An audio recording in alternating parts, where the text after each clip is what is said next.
Good evening. It's 8 p.m. Eastern Standard Time. It's a Friday, and you know what that means. It's time for SciFridays. I'm glad all you guys are hanging in there and watching week after week. Yes, I know I showed Man and Machine last week, and that was not the plan. Not gonna lie, having some issues with Misfits of Science. For some reason, man, the sound's off on a lot of the episodes. So I'm like literally going through episode per episode and seeing if I can get good ones or if they're just repeats of the same ones with bad sound. So this is a drawn out situation that I'm dealing with, but I am dealing with it. But until then, I'm going to continue putting out the show and doing all that fun stuff. So, as always, SciFridays brought to you by RU Game, the best collectible, magic, comic book, toy, all-around geek shop located at 124 North Sunset Drive, Pickle, Ohio, 45356. And this week, just bought a collection. So if you're watching this, this is the week of, this drops on March 18th. Jeez, I'm trying to skip past an entire year. Sorry. Just bought a comic book collection. Thank you, Bill. We're currently going through that. Hopefully we'll get that all out and restock the boxes in the upcoming weeks. So, and we're brought to you by the Group Therapy TV podcast. I've got a lot more interviews in the shoot. I just dropped one of my favorite interviews, which is with Hollywood from Glow, the original Glow, not the Netflix show. So we talk about the Netflix show. So you can go into more on that. If you're a child of the 80s and you grew up on the 80s, you know about Glow Wrestling. And I got to talk to Hollywood, and that is awesome. So I think my favorite interview so far might be Dr. Zombo, because that was just awesome. All right, here you guys go. We're bringing you yet another episode of the Highwayman. If I do this right, we will run out on the 10th episode. Maybe. I have to double check on that numbers. But, you know, I hate to say this, a lot of these shows, very, very short runs. This isn't like, you know, Saturday morning serials where you get 13 episodes. No. I'm able to show all these, and you might get 10 episodes. I think the biggest one is Misfits of Science. I think it's 16 episodes. But hopefully we'll throw one on here at the end, and if we can get this one past the YouTube bots, we got a lot of episodes on this one, so hopefully we can keep doing that. We can keep doing all this other stuff. Keep finding more stuff that YouTube and their, you know, people don't care about, so I can put them up here. So I'm not gonna lie, this channel is 100% demonetized. I'm putting all these episodes together out of love, out of my heart. Because I want you guys to enjoy stuff that I enjoyed when I was younger, that I still enjoy today. So I'm going to keep this going. You know, I don't care. So, but here you guys go. As I go on a tirade, this is Highwayman, episode 7. Enjoy. There is a world just beyond now, where reality rides a razor-thin seam between fact and possibility, where the laws of the present collide with the crimes of tomorrow. Patrolling these vast outlands is a new breed of lawman, guarding the fringes of society's frontiers. They are known simply as highwaymen. And this is their story. Okay, aerobics video. So you want to beat the grave. Cue the fan, stand by girls, and action! And 1, and 2, and left, and right, and up, and down. Work it, run it. Come on, you can do it. Right now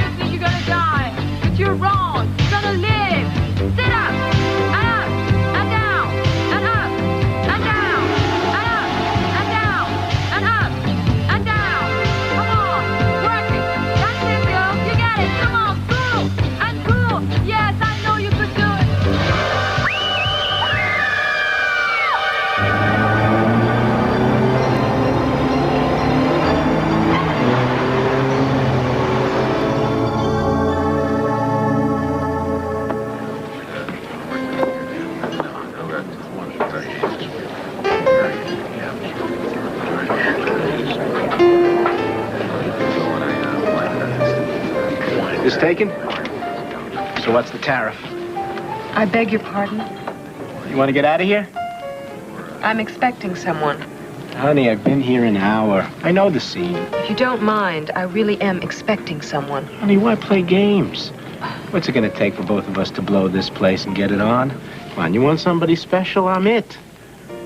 Now, the next guy who shows up has to beat me out of that, so what do you say? You going to stay? We're going to play. I guess we play.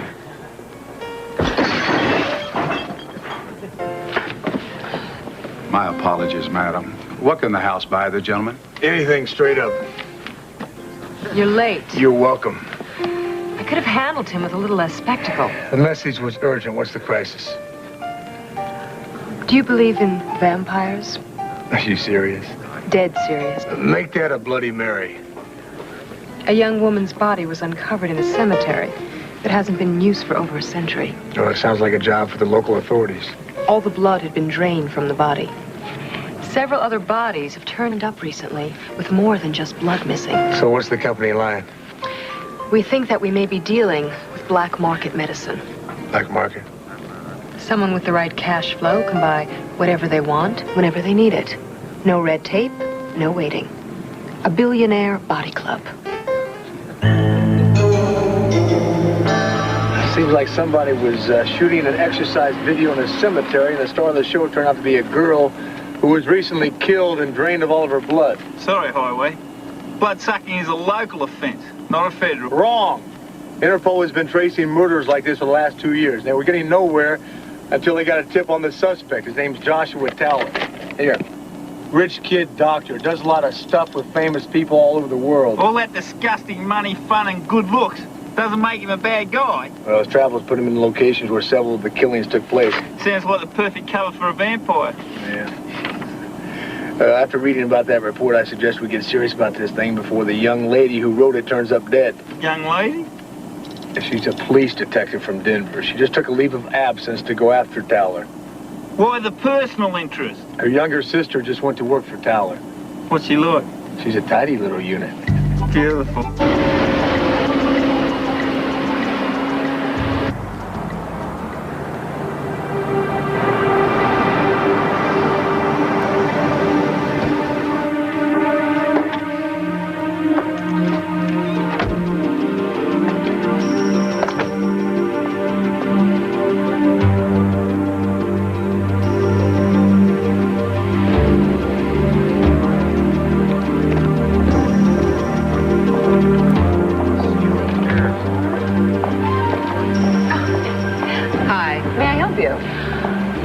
Somebody who's staying here. What's the name? Her modeling name is Melissa Stewart. Yes, well, you've certainly come to the right place. She is here, but I don't think she can be seen right now. And why not? The ball, it's tonight. She and all the others are preparing for it.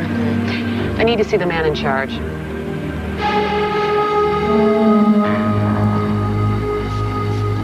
How do I look? A little on the nose.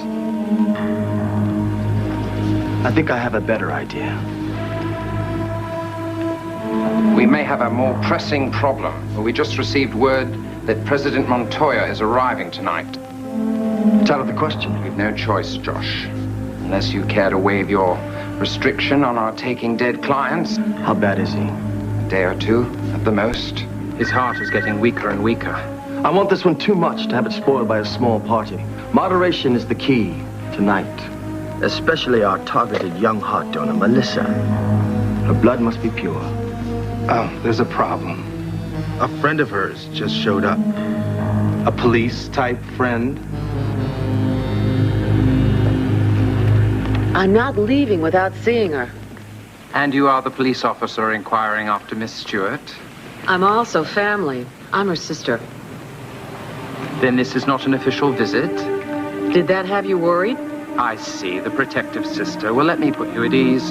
All the artists and models who reside here are busy preparing this morning for the ball, to which we would be delighted to invite you. Thanks. Here's an address where all the special guests are being costumed. I'm sure you're going to have a great time, and Melissa will be delighted to see you. I'm sure.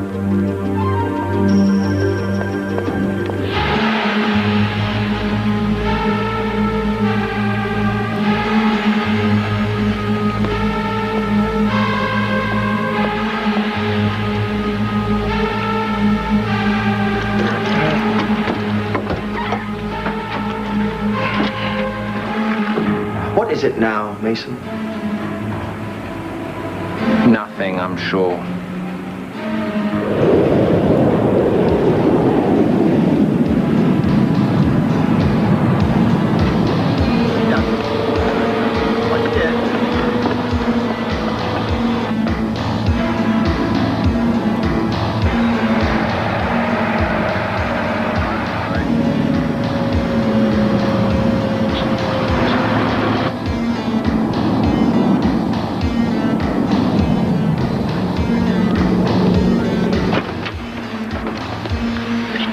Release the shipment without uncrating it. Who's in charge?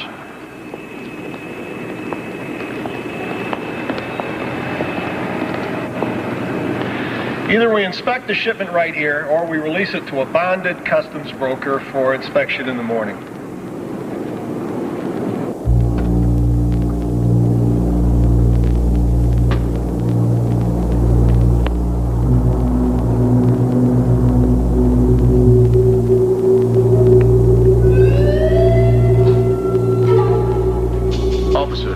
Crate contains a very special gift for the mayor's ball tonight, to which we're all going to be very late. And that includes me. Mr. Mayor, is that you? I mean, what did he get? It's a costume ball.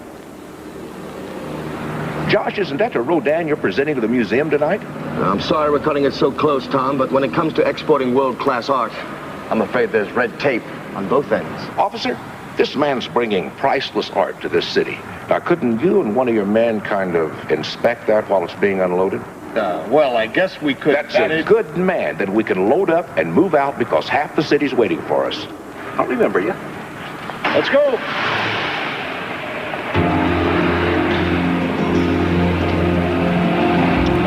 Guest will be prepped and ready at 12 midnight, yes? Oh, yes. And the young lady that showed up this afternoon? Under control. Jazz says there are a number of sharp turns and canyons between her motel and the museum. Good.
The rest of the night, we'll go off on schedule.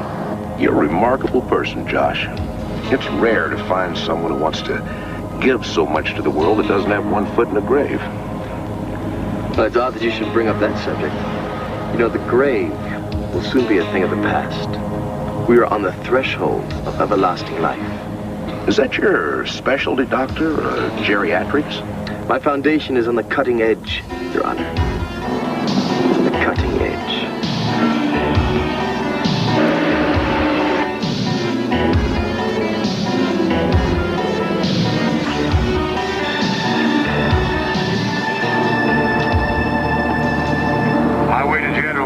How'd it go? Taylor went to meet the plane. They pick up anybody interesting? Depends on what you're interested in. A crate, the size and shape of a coffin. Well, any guess on what the contents were? I think Dracula's having his dinner delivered tonight. Kind of Transylvanian version. I'm ordering a pizza. You want to tell me where they took it? Still moving. I'll get back to you. You still following the lady cop? I was taken down on this highway that she's got to use tonight to go to some party Teller's throwing, so it should be no problem.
on 3, WRCB.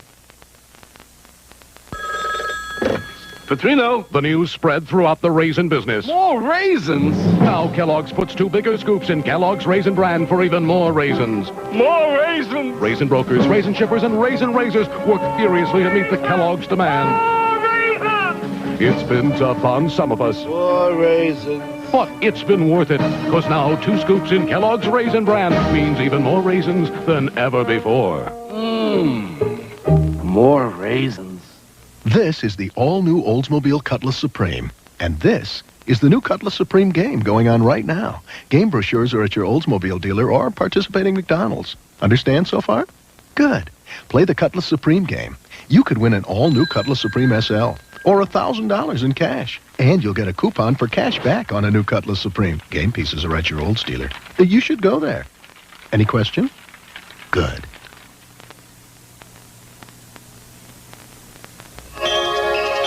Set your sights on savings at the JCPenney Night and Day Sale.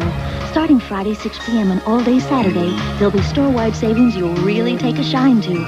Check your newspaper for local store hours and savings. Like 25% off all Priscilla curtains and men's Par 4 and Fox slacks. All women's swimwear 30% off. But hurry, Saturday when day is done, so's the sale. It's the JCPenney Night and Day Sale where the sky's the limit. JCPenney. Sunday, a young girl journeys from innocence to her coming of age when she falls in love with Rob Lowe. Sure do like you. Home is where the heart is, Sunday. Who are you? I'm a federal marshal. Well, I've been watching you since you tried to see your sister at the foundation. How do you happen to know so much about me? Let me put it to you another way. Somebody just tried to kill you, and you're not going to help your sister by going to that ball. This princess is going to the ball. Any questions, Marshal?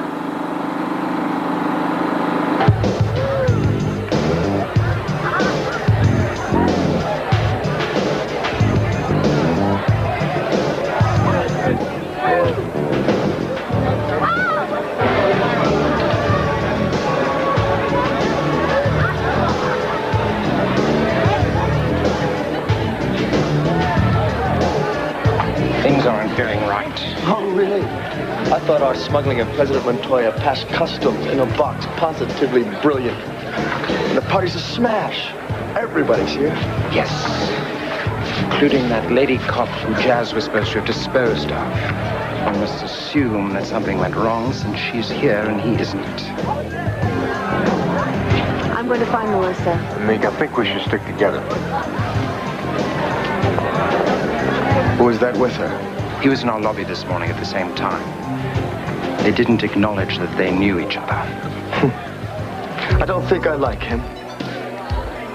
Go and find the girl's sister and make suitable excuses to get her out of here for surgery. Now, tonight, while they're here, we'll think of something. You always do.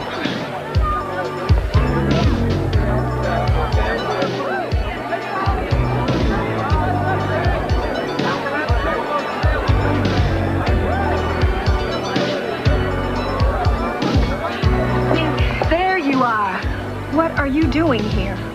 Well, you wrote and said you're going to Paris. The least I could do is come and say goodbye. No. You didn't come all this way to be sentimental, Mink. You came here to try to stop me. Nothing you can say is going to change my mind. The night is young, honey. Go easy on the booze. Okay, I won't interfere. The truth is, Mink, I have orders not to drink at all tonight. And that's what you don't understand. These are the kind of people you don't even hear about in your sleazy cop job that you love so much. This is class, Mink. Upscale. Another planet. Hey!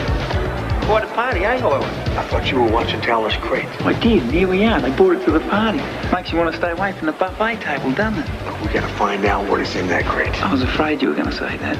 See the fella over there? I don't know his name, but he's been watching you ever since you walked in. I think he works the tail. Where's Taller right now? About 3 o'clock and closing.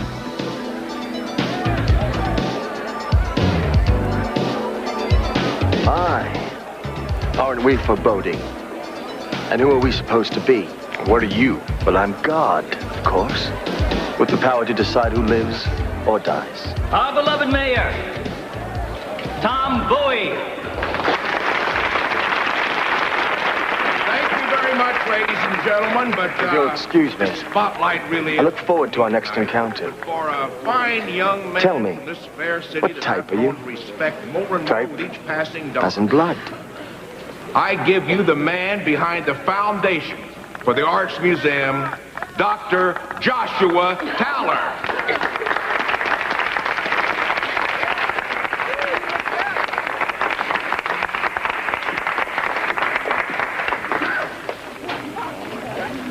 As part of our ongoing program of contributing to the cultural enhancement of our community, we have brought directly from Europe as a lasting exhibit in this museum one of Rodin's most celebrated works.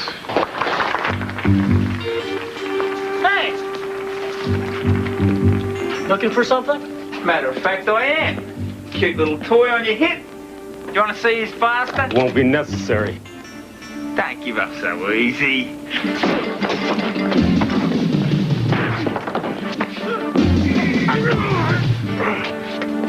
Nice weight. And it makes nice size holes. You want to take my word for it?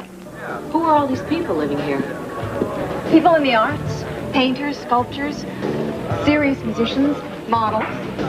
The entire foundation is privately funded so that young people can develop their talents here and then go out and share them with the rest of the world. Sounds too good to be true.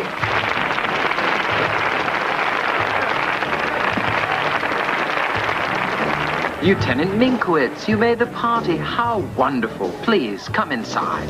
Mr. Mason, what a charmer. I can see why you like this place, Melissa. I'm sorry, I was changing into my costume when I'm afraid I got an urgent call about our trip to Paris. You're going to Paris with Melissa? Our models don't travel unchaperoned. But if I don't get Melissa down to the consulate tonight, it's not going to be any trip. Why? What's the matter? Some sort of immigration snafu. We're not going to get a chance to do this trip if we don't deal with the vaccination business. If you're going, I'm going. And I'm bringing a friend. I have asked you politely to stay out of my life, and now I am telling you, leave me alone. Why don't you give your sister a few more minutes?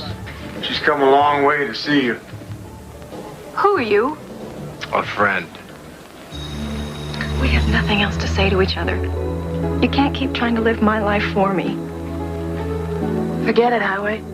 Melissa, I hope you know what you're doing. Let's go. Where are you going, Mink? Home. I made a mistake. Maybe not. Mink, maybe you should go off by yourself. Yeah, why not? One thing, you don't have a car. I forgot. I was so upset. I think you also forgot about the attempt on your life. You shouldn't see me like this. I'm a good cop. I don't know. We've been I want you to meet someone.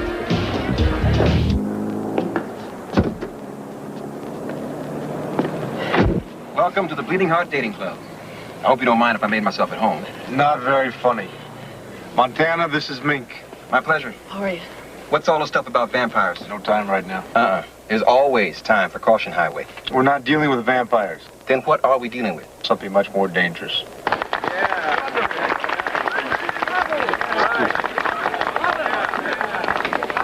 Well, what did you think of my speech? I'll send roses later. Right now we have to get going. President Montoya's condition is stable but weak. Has he been prepped? We have him on his way to our mobile surgery unit. And what of our young heart donor? She conveniently sent her sister away along with that highwayman who accompanied her. We told them she had to get downtown for some vaccinations. Well, I am a qualified doctor. Explain to her that I'll administer her shots right here at the foundation. We must have her sedated and ready for surgery immediately.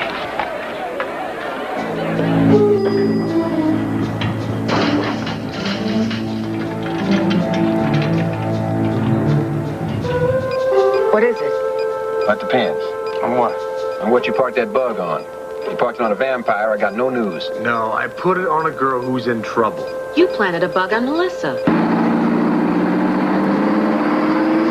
Well, she's moving, and she's moving fast.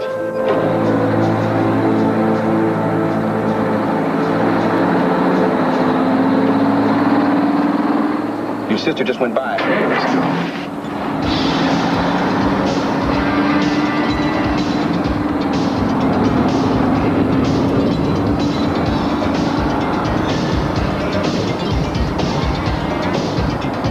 Stabilize and monitor all of Melissa's fluids and stand by the heart-lung machine. Let's keep her pressure up and start cooling her. Heart and lung standing by. We're ready to perfuse whenever you're ready. Excellent.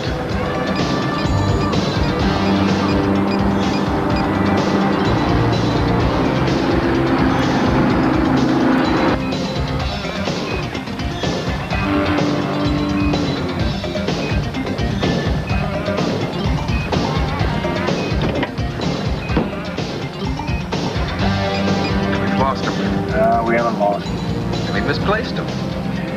Well, then we'll just have to take to the air. Take to the air. They're going to hear us coming and dump Melissa long before we get to them. What's going on?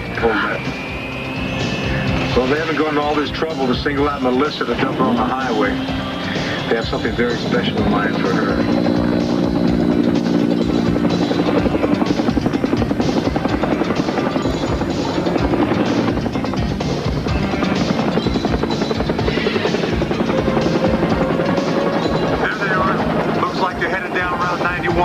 Where's it lead to? Down towards an industrial park.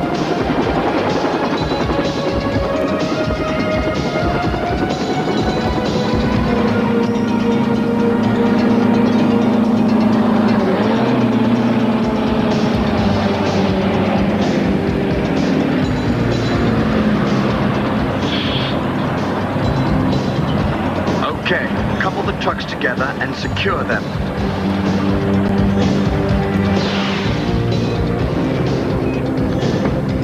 We're ready to go in, Josh. President Montoya is stable, prepped and ready. We lost them. They must have pulled off somewhere.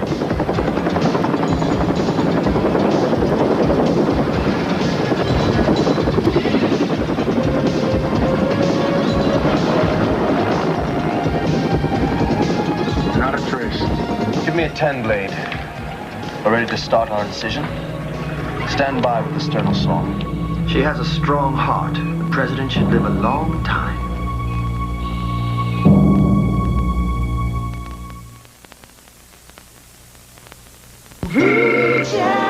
Hello. The moon rose slowly over Acapulco. Ah, the honeymooner's back. And mellow and in... Ready to fly out here for a little camping? Paul. Hey, rumor has it. Friends disappear once they're married. I'll still call. Someone's got to talk me out of the urge to buy a station wagon. You got it. Hey, what would I do? Run an ad? Best friend wanted? 24 years experience? The closeness you share is clear on AT&T. Reach out and touch someone. Take a nice cool dip, take a real refreshing sip, take that wholesome dairy goodness on a trip across your lip with the treat you good, ice cream. Real dairy goodness, that's ice cream. So treat yourself to some real wholesome fun. A treat that treats you good, ice cream. Can one light mayonnaise taste that much better? A nationwide taste test proves the best tasting light is Hellman's Light. Naturally one. It's Hellman's. Hellman's Light Mayonnaise. With half the calories. Bring out the best. The Highwayman. On Our House, the family struggles to survive a devastating disaster. And on Family Ties, has Nick become more than just one of the girls? I can't believe it. My boyfriend's a snow queen. This is really scary. Then on Day by Day, Dad gets a job and gets fired. Will it spark a mini rebellion? Sunday. To Kentucky Fried Chicken's $9.99 family meal deal. Right now, get 10 delicious pieces of chicken, 4 hot buttermilk biscuits, large mashed potatoes and gravy, plus fresh coleslaw. Nothing tastes more like home than Kentucky Fried Chicken. It's a complete family meal for just $9.99. You're never too far, so come as you are. Come in for the $9.99 family meal. Kentucky Fried Chicken is home. I hope the public realizes how beneficial Crime Stoppers program is. When the information was needed to solve the George Friedman murder investigation in the St. Elmo area, this information did come through the Crime Stoppers program. Bill Markham and the staff of Channel 3 Eyewitness News has done a great job in the presentation of the reenactments of these crimes that we are investigating. Crime Stoppers has made a difference. The Jeffersons, weekdays at 4:30 on Channel 3.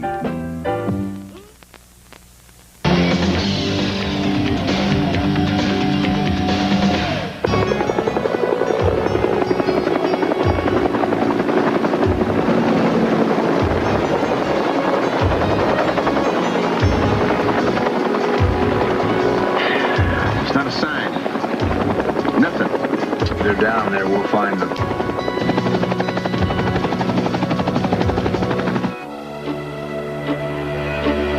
We're ready to remove the heart. Kicking the heart-lung machine? Heart lung on and functioning normal. Let's go in. There's something that way. Must be that industrial park. There must be 3 dozen warehouses. She could be any place. We'll just swing back lower, see if you can spot the light source.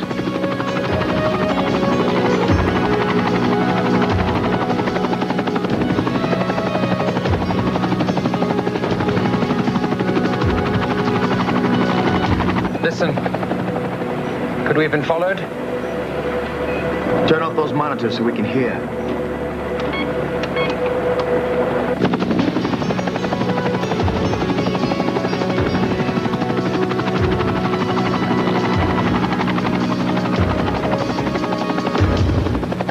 They're going away. There's nothing to worry about. Restart the equipment. Let's recalibrate the monitors. They're all off. Can we please get on with it? We have hours ahead of us. What is it? Her arterial line monitor. Her pressure's dropping. Look at that glucose reading. Cotton, what's happening to her? I asked you a question. There are traces of sugar in her blood. At those levels, that's not sugar, that's alcohol. I ordered you to keep her free of contaminants. You knew this ahead of time, yet you gave no warning? He was only out of my sight for a moment. Nothing at all. Nothing. Not a sign of life. That chopper's back. The helicopter can't be a coincidence. We must have been followed. Quickly, uncouple the trucks. We're through here for tonight. Joshua, we have to proceed. The General's condition is deteriorating. We have to transfuse him. And if we take the amount we need to save him, we'll lose her. And we'll never find another heart with her matching leukocyte antigens. We can't transfuse him with her blood. The alcohol will kill him. Your lapse has cost President Montoya his life. And my foundation a $25 million fee. I'll find a donor, I swear. We have records. Hundreds of people in our organization. At this point, yours and President Montoya's chances of survival are about equal. Better check the fuel highway. We'll keep looking till we run out.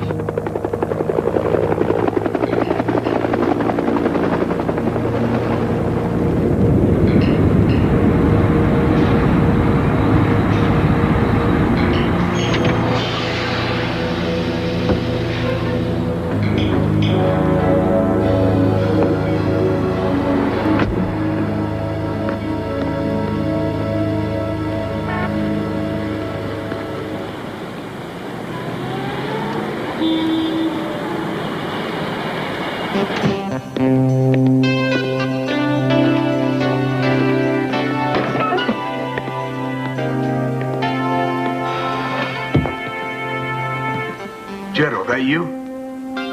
Any luck finding the missing body? Oh, excuse me.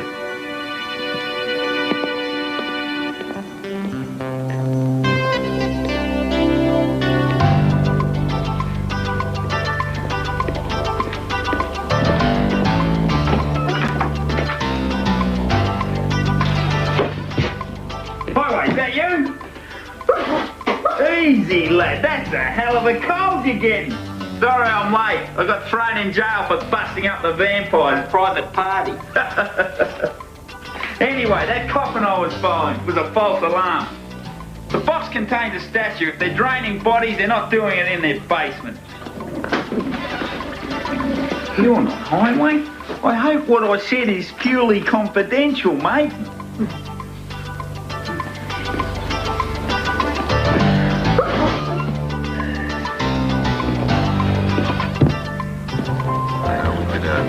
Something went wrong last night. I know.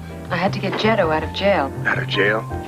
Tell me your side. We may have lost another girl. Policewoman? No, her sister. She hasn't been seen or heard of since last night's ball. What did the foundation say? It says she left for Paris. Well, I don't think that Joshua Towler would hide behind a story like that if it didn't hold water. Both he and the girl disappeared from the costume party. Next time there's a change in rendezvous, you two, fill me in. I just debriefed a man in briefs. What'd you tell him? The crate they brought in from South America contained a statue, nothing more. Any sign of an important visitor? Why, you have somebody in mind? It's rumored that President Montoya has slipped out of his country. Destination unknown. That's great. 1,000 people died last time he held elections there. What's that got to do with Towler? A leak from a political opponent says the president is in rapidly failing health. You can buy votes, but you can't buy a young body. Well, maybe he can. By taking any number of lives to do it. Let's hope it's not too late. Now, Jetto, I want you to nose around the airport. Check all incoming, outgoing flights out of Montoya's country. I'll get back to work and see if I can find a tracer on Ming's sister. Or her remains. Got ready to order? Sorry, I've lost my appetite. Thanks anyway, honey. Okay. Highway, you at least got time for a tall one?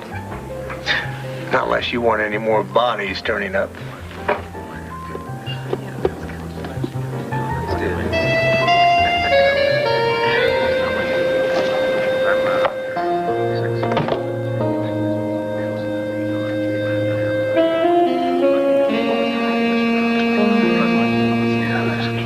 I don't care what kind of suspicions that lopsided brain of yours has conjured up, Lieutenant Minkowitz. You have Chief Stafford's men turning a 200-year-old landmark upside down for 4 hours in the hot sun, and now every single member of his department would like to shoot you.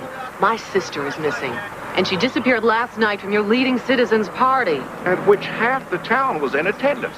What does that prove? And what concrete evidence do you have that Josh Towler's involved in this? None, but it doesn't matter. And what evidence do you have that she's even missing? You said she was headed for Paris, and Josh Towler confirmed that to me personally. I checked the airport. She wasn't on anything that could have possibly connected to Paris. If you want my #1 candidate for anything suspicious around here... I wouldn't promise the press an arrest in 24 hours. He happens to be a federal marshal. Well, J. Edgar must be rolling over in his grave. Last time I saw a pose like that, John Wayne was tracking Indians. Yeah, well, works for trucks, too. Good-sized semi parked here not too long ago. Maybe about the same time that other girl was murdered. Well, that's a real reach. You want to try to tell that to the professionals here? I suggest you ask them how many 18-wheelers trafficked through an old graveyard in 1 year. Then you might see these tracks belong to a truck owned by Joshua Towler.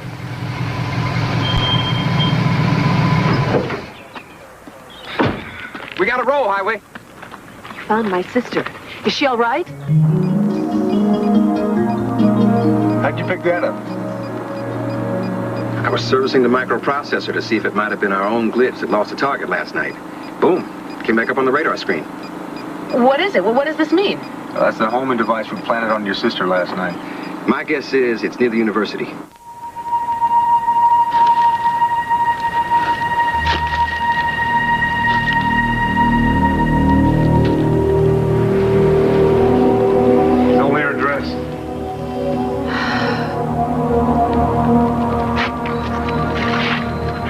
Cut. Yeah, without her in it. Here's our bug.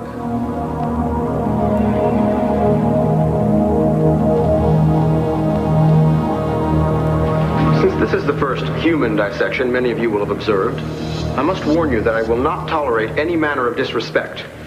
These were, after all, people, thought enough about the advancement of medicine to will their bodies to the university. Remove the sheets, please. Hold on. And just what is the meaning of this? I must ask you to leave here at once, or I'll call the police. I am the police.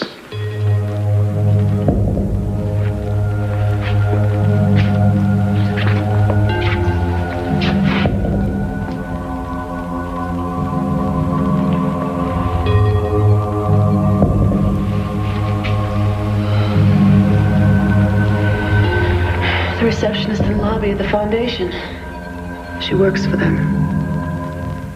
The Highwayman will continue. Home is where the heart is, where you got to start, where the sweetest part is. Feel the warmth of my mama's kitchen and taste the goodness of home. Welcome home, welcome back to Kentucky Fried Chicken. A little bit of home in your hand. You're never too far, so come as you are. Kentucky Fried Chicken is home. Coors, America's #1 draft, presents famous sports originals. The original aerobics class. The first portable exercise machine. The first guy to play too many football games without a helmet. Now Coors, the original draft in 12-ounce kegs, introduces the original Sports Nuts collection. Look for this display at your favorite store and go a little nuts. If you could ask for a truck that goes wherever you want to go and you've got the performance answer, Toyota 4x4. Ask for rugged good looks and style and get the bragging rights that go with them. Don't compromise. Don't settle for less than Toyota quality. Now who's looking out for #1? Toyota. Toyota, who could ask for anything more? On Facts of Life. Imagine going to a party without a bra. Then an all-new enchanting chapter of The Storyteller. What? With Jim Henson's Fabulous Creatures. Did they live happily ever after? And the Golden Girls in Moscow. The world is in heap big trouble. Then an amen lesson in gambling. You take chicks. We take legs. Saturday, Hunter uncovers stolen diamonds Check it out. and reveals a surprising killer. Satisfied? Hunter. Protect their future while they protect yours. Support the men and women who serve on the National Guard and Reserve.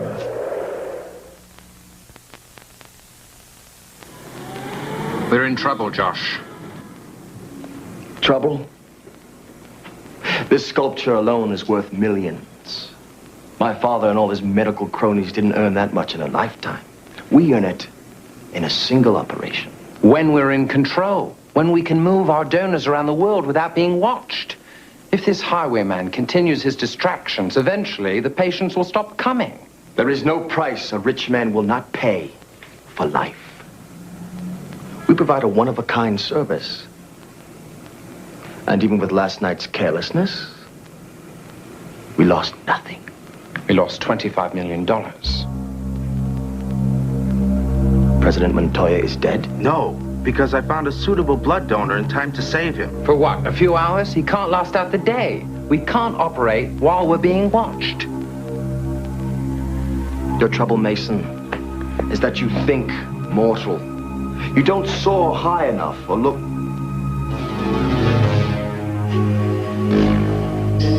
Look down and see what I see.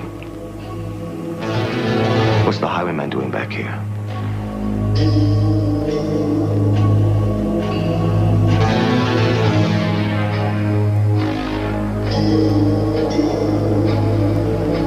I wish you wouldn't touch that statue. It's priceless. If you know your art, you know how expensive a piece like that is. Well, how about that piece beside you?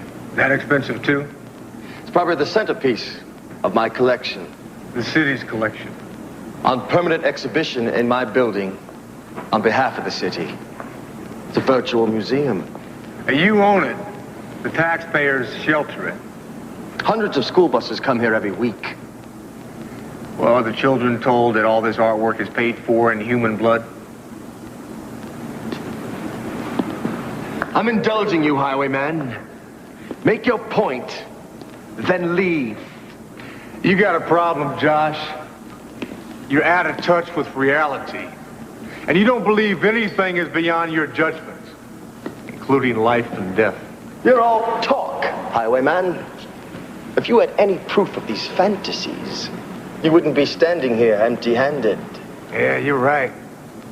Nothing I can do except teach you that nothing is more important on this planet than life. You wouldn't. It's priceless.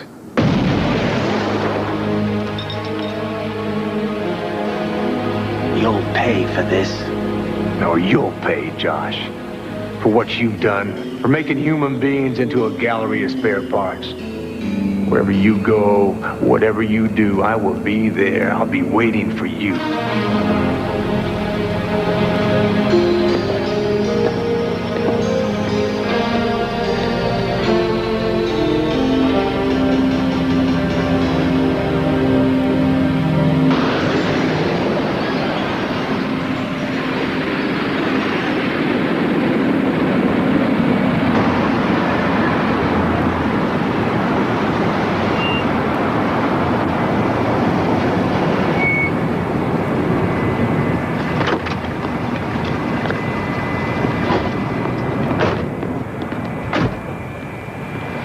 Thank you for the escort, Tom. But I must say I find all this attention embarrassing. Well, I just hope all this harassment hasn't soured you, Josh. And I want you to know that Highwayman hasn't got a chance in hell of getting out of this state with his hide intact. You're telling me your people still haven't located a truck the size of a locomotive? Well, I'm sure he's driven into some dark bottle and pulled a cart in after him. We have a plane to catch, Josh. Our schedule is tight. Time is life, Tom. And it calls. Your Honor, a moment of your time, please. Chief, arrest these people. On what charge, Mr. Mayor? Seeing off a plane? Your buddy's being chased by every law enforcement agency in this state. I want to salute you on that, Mr. Mayor. Because that Highwayman is crazy. I mean, did you hear about what he did down at the museum today? Mr. Mayor, Josh, we have to go. Just a second, Dr. Tomlin. Now, for the record, the last place my sister was seen was at your party. Where is she? Well, I certainly hope she's waiting at the boarding gate to make her trip to Paris. Melissa's at the gate?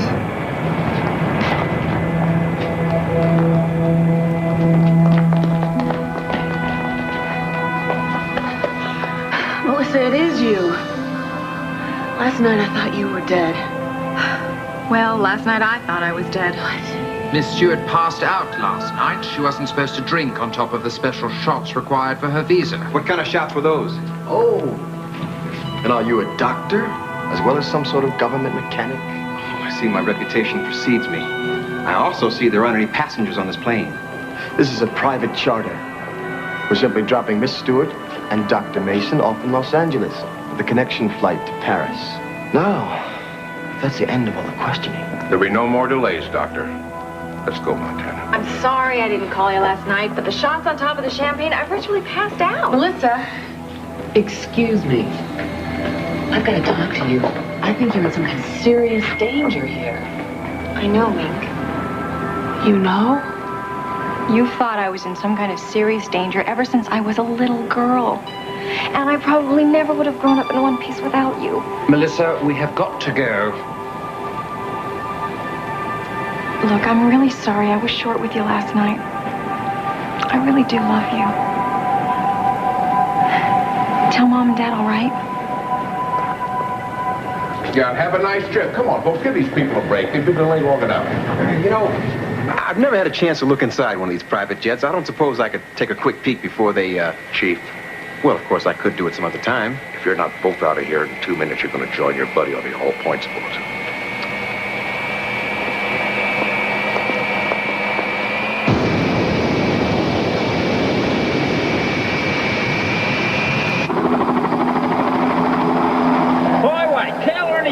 Boarding a private jet. They got Melissa with them.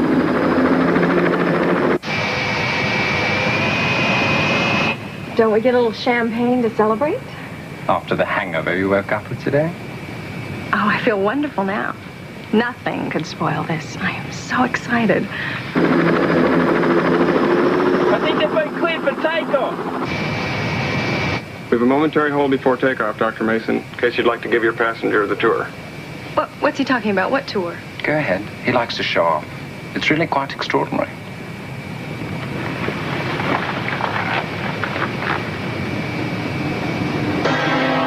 We're ready for you, Melissa. Come, lie down. So the orderlies can strap you in and prep you.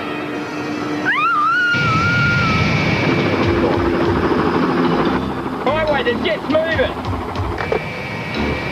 Let's get out of here. This place is beginning to bore me.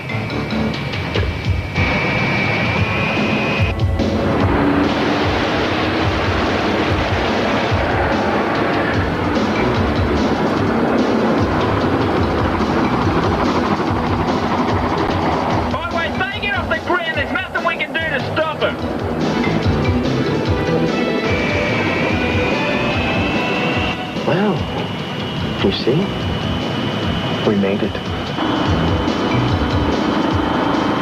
Good things happen to good people.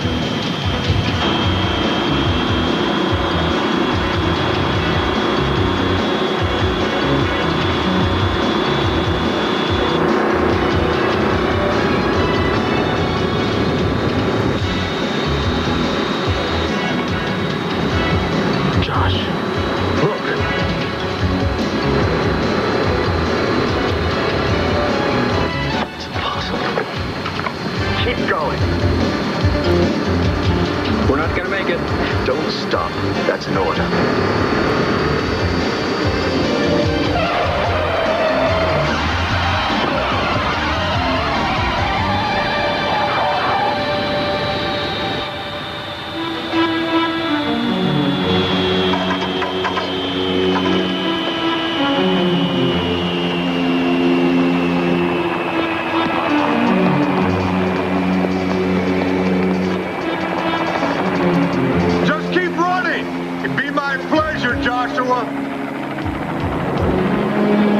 You wouldn't shoot a man in the back. I wouldn't? Just put the case down, slowly.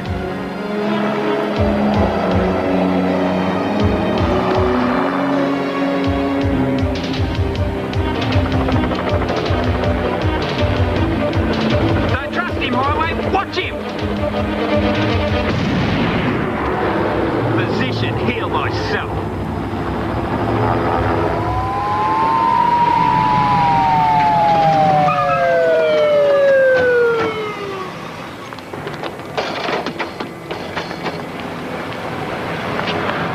Dr. Towler. My God. Not anymore.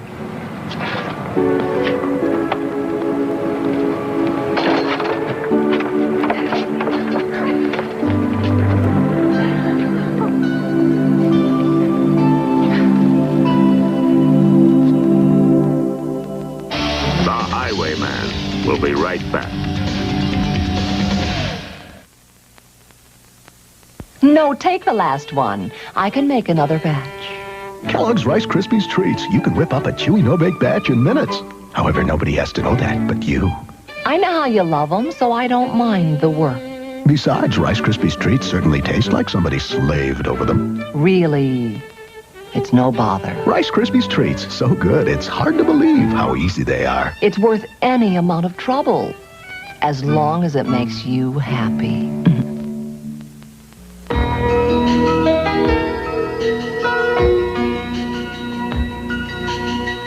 Every now and then, something comes along that makes life a little more enjoyable, a little more refreshing, a little more livable. Not many things can say all that. NutraSweet. Why so many things taste so good. He survived Vietnam, has a black belt in Aikido. Meet Nico, a cop with an attitude above the law. Rated R. Check newspapers for a theater near you. Next, Night Court meets Her Honor. I'm not used to being in a position of punishing anyone. You get used to it. Then Beverly Hills Bunce takes a long ride to a short shootout. Freeze! And on an all-new Miami Vice, Crockett meets the Bullet. Ready! With his own name on it. It's a possibility that he may be paralyzed. Tonight. An American tradition continues when the Cardinals face the Mets. Then the Yankees meet the Brewers. An old-fashioned doubleheader. Saturday. Well, I just saw Mink get Melissa off. Especially Mink. Now, what's that supposed to mean? Well, it took you long enough. You sound a little jealous. Of a local cop? Where's she from, Des Moines? No, Denver. It's 8729 Alpine. Enough. Where's Jetto? Oi! Did Jetto just leave a very unhappy gentleman or what? I just put the president on the airplane without his illegal operation. He looked like death warmed up. He was pretty angry, huh? He did have one last request he wanted everybody in the department to listen to. I'm sure. I don't want to hear it. Well, I do. I'll have to play it for you. Excuse me, Bullet.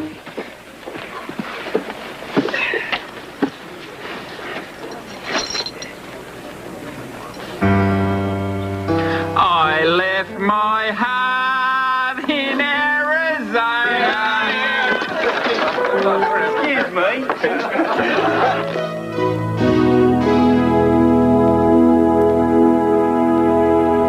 General, I don't want to shoot you. You won't live long enough to shoot me. Next on the Highwayman. They grabbed Winford. We suspect electrochemical interrogation. Good old days. All we needed was a strong gut and a pair of pliers. Whatever you're thinking can be seen by others on a monitor. Behind all this lovey-dovey drivel. Tomorrow night, hunters hot on the prowl of $1 million jewel thief. But will a surprising killer fake him out? And later, it's the best of Saturday Night Live and a satirical look at the 1988 presidential candidates. Join Dana Carvey, Nora Dunn, Phil Hartman, Jan Hooks, Victoria Jackson, John Lovett. Yeah, that's right. The Star Wars Essential Guide to Warfare. Because, you know, it is Star Wars, so it's going to have warfare in it. Which really the only real good big war you get is Clone Wars, man. That's epic level war. Alright, hope you guys like The Highwayman. Like I said, there's only a few more episodes left to go, so I hope you enjoy it. Alright, here we go. We're going to bring to you Otherworld. A lot of you guys are comparing this to Sliders. Yep. It is, you know, alternate universes, all that fun stuff. Yeah. This is one, like I said before, is like, I remember watching it and forgot it existed until, you know, 15 years later, maybe thereabout. I was, you know, a little kid when I watched that, and I was a full-grown adult by the time I watched it again. So, you know, but I'm digging Otherworld. Yet again, it's one of them shows that's going to end relatively quickly. Because, you know, not like cartoons where they had most of them done, you know. No, these are filmed like week to week. So if that show got canceled in week 4, you might get a week 5. That's about it. So, like I said, I'm digging Otherworld. Going back and revisiting it because, you know, like I said, it was 15 years after it aired. So, probably been 15 years since then that I've seen it. So, you know, because I'm old. So, here you guys go. This is Otherworld.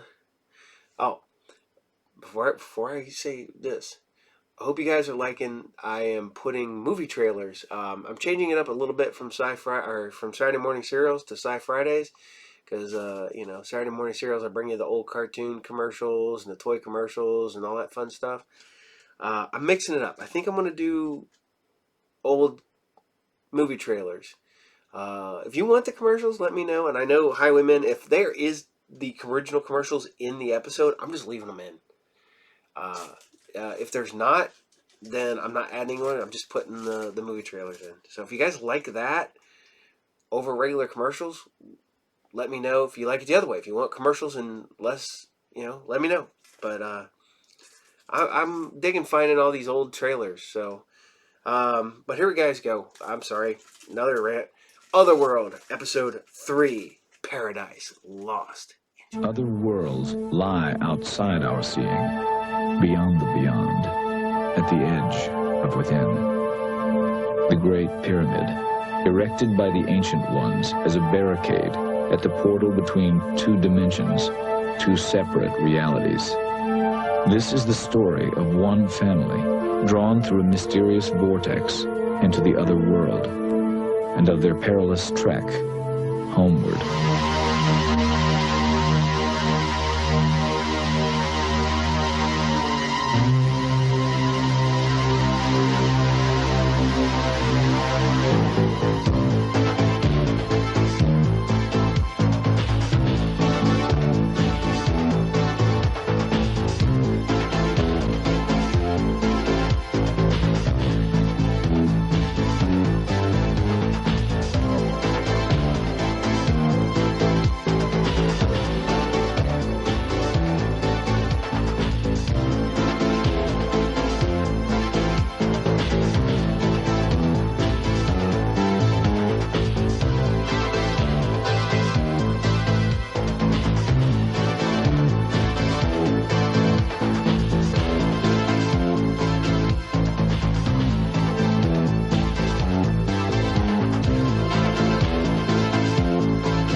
on another world. How had it happened? In the seaport of Batavia, I had used the access crystal to acquire a Class A travel visa and a small sailing boat. I thought that the next province was an easy 2-day journey. I was wrong. I'd always been a pretty good fair-weather sailor, but I wasn't prepared for what hit us on the second day out. The storm was like nothing ever seen on Earth. For hours we fought it. It was no use. Our boat slowly fell apart beneath us. We entered the waves.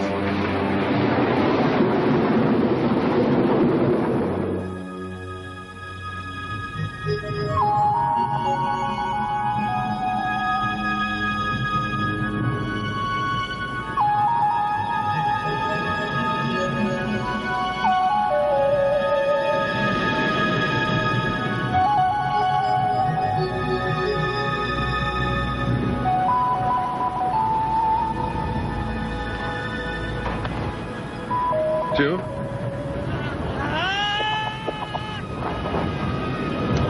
What was that? Some kind of animal?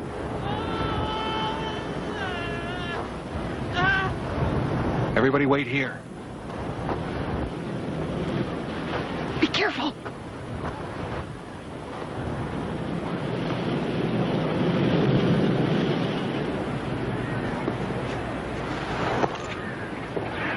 Check it out. You all right? Hey, everybody, come over here.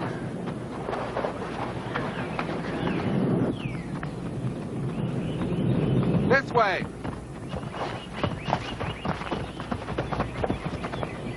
It's all right, come on.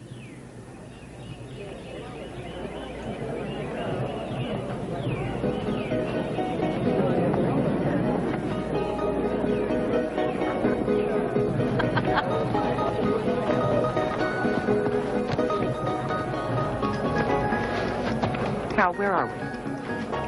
Why are you wearing that hat? They gave it to me. We're on an island. Everybody's very friendly. I think it's some kind of a resort. There's a lot of food in that tent. Anybody hungry? I can't believe this. What is this place? Welcome. Thank you. Thank you. Thanks.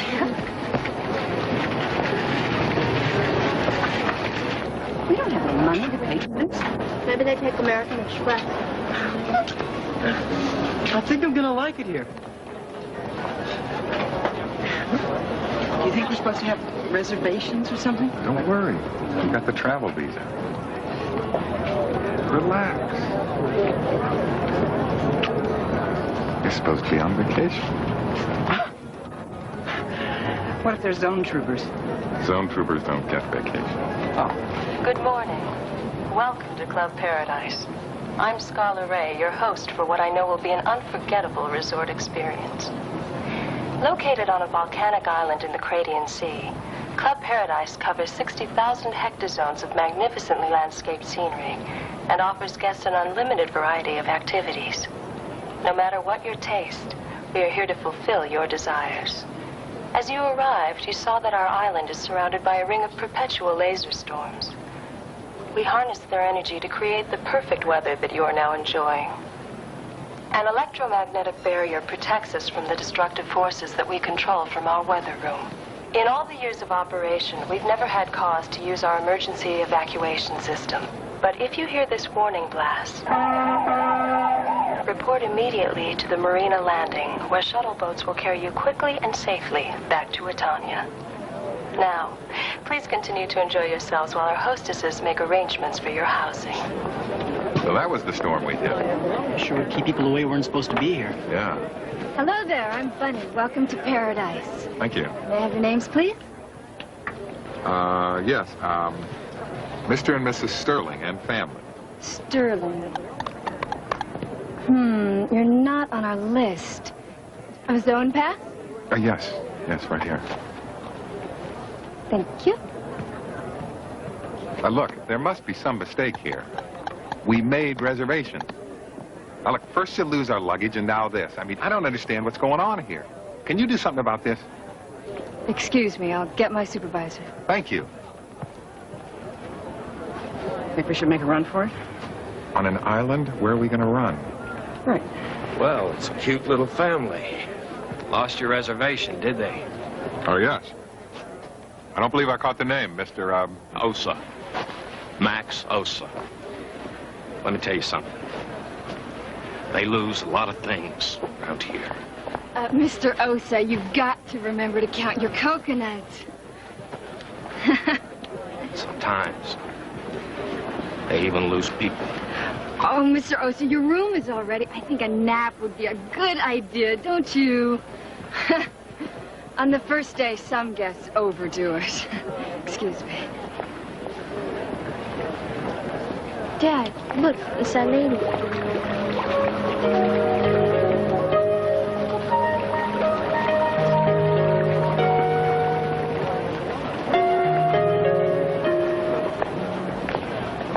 She's really pretty, isn't she? Mr. and Mrs. Sterling, I'm Scarlet Ray. I'm sorry about the mix-up, but even paradise has its problems. How do you do? I'm Hal Sterling. This is my wife, June, my son, Trace, my daughter, Gina, and my son, Smith. What a handsome family. I see all the Sterling men are good-looking. Do you have a room for us? Yes, we always keep a master suite available for anyone with a Class A zone pass. Important people don't need reservations. If you need any clothes, just take what you like from the Island Boutique. A free wardrobe is included in the tour. The valet tram will take you to your bungalow. If there's anything I can do to make your stay more enjoyable, just let me know. I'm at your service. Hal?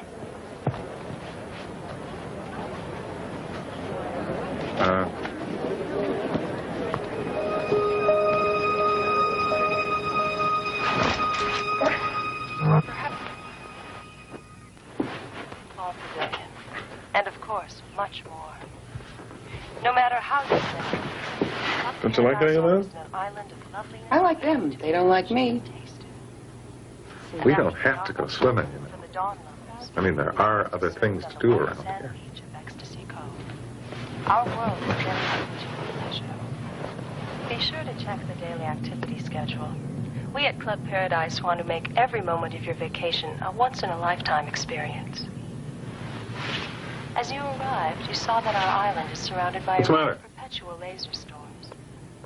We harness There's something about this place I don't like. perfect weather that you are now enjoying. It's in the air. An electromagnetic barrier. That seems fine to me. Destructive forces that we control. I know. Club Paradise covers 60,000 hectozones of magnificently landscaped scenery and offers guests an unlimited variety of activities. No matter what your taste, we are here to fulfill your desires. I'll be back in 3 days to collect. That's too soon. I need at least a week. What's happened to you, Scarlet? You never missed a delivery. And now you tell me you'll be short again? Not keeping more than your share, are you? I don't even need to answer that. Demand for Coloma is up in Ima. I've given my word to some very important people. We must not disappoint them. The results could be disastrous. Remind the Minister of Aesthetics that production of Coloma depends upon the quality of life. The people he's been sending me are no longer happy. But it is your job to create happiness. That's why we gave you the power to build this island long ago.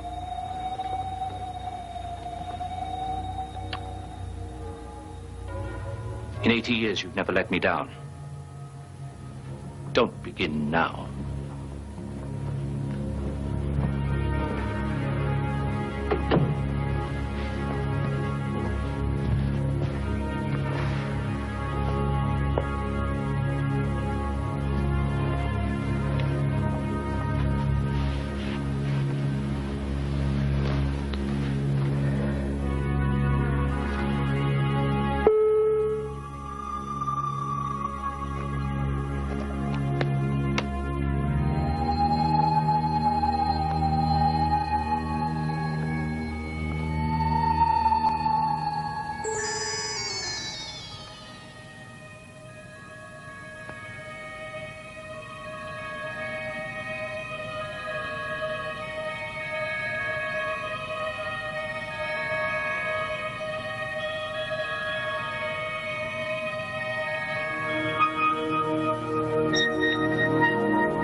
there? Yes, what do you want? Mr. Osa's not in his room. Well, find him. When I do, maybe you should send him away. To paradise.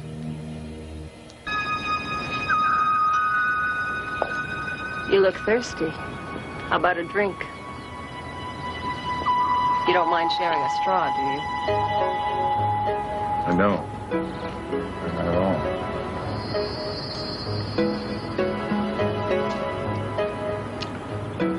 What an unusual flavor. It's from my private stock. Are you busy? I was waiting for my wife. She's having her hair done. Well, that's going to take a little while. Why don't you come and play a game of fission ball with me? What's fission ball? It's a real workout.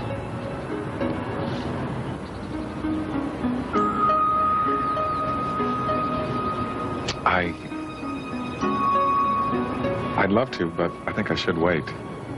It's an awful lot of fun. Come on.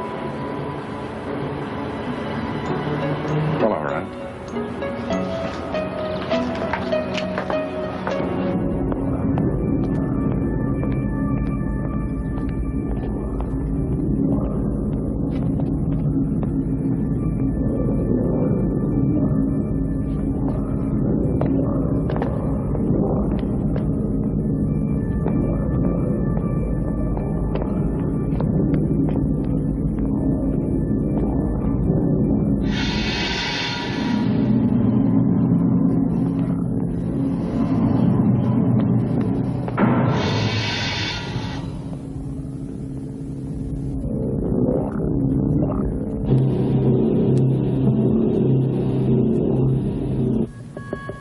We alternate service. 1 point for every goal. The game is 21. Any questions? Yeah, is this game dangerous?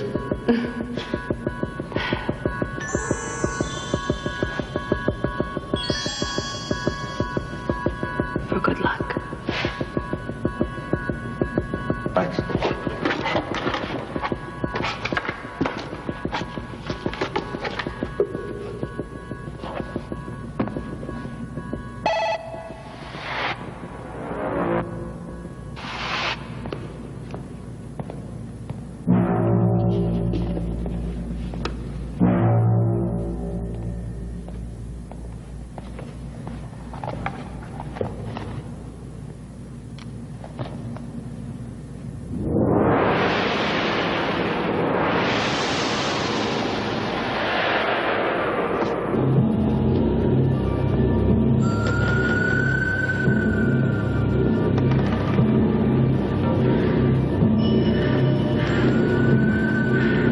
This is what they did to my son.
You all right? I thought you said this game wasn't dangerous. I think I pulled something. Here, let me. Look at this. We haven't seen readings like his in a long time. Yeah, he sure is a live one. that better? Yeah, that's a lot better. Thanks.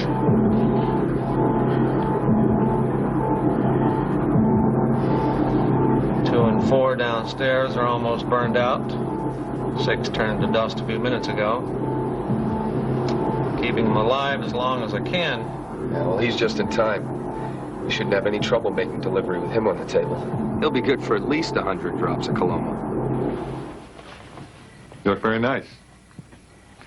You wait a minute. Did I act this way when we were in Las Vegas at that veterinarians convention? And you played tennis all afternoon with Dr. Yaniger? He was a business colleague.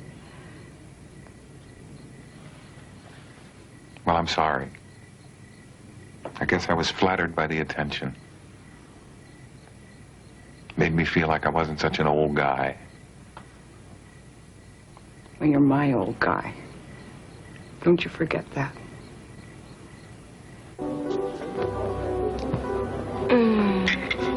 I cannot eat another bite. Me either. You know something? This sure is better than the vacation we took last summer back home. Remember that? Yeah, I remember the Dude Ranch with the 100-year-old horses. Great place. Hey, Trace, you want to go to the weather room? I found it. No, I think I'm gonna be busy. I'll go. You're interested in weather? No. I'm interested in the cute guy who's working there, though. May we please be excused? He's really cute. Go on. Careful. Would you excuse me? Don't stay out too late.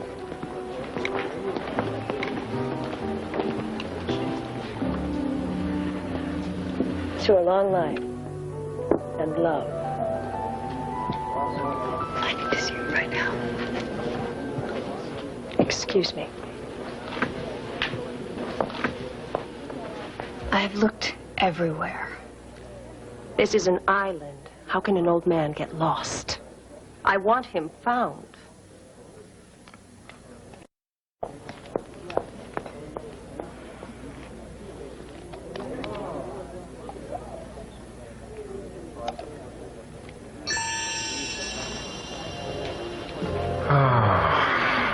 You okay?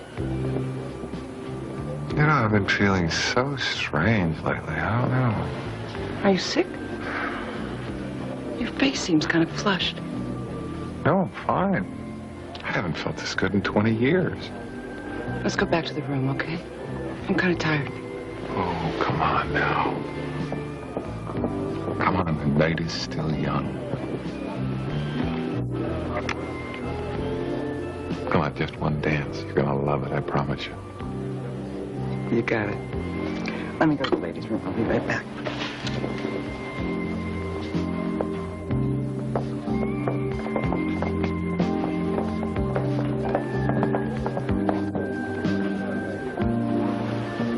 Hello. Are you enjoying yourself? Yes, very much. I'm glad. Everything on this island is for your pleasure. Is that your private reserve? It isn't private anymore.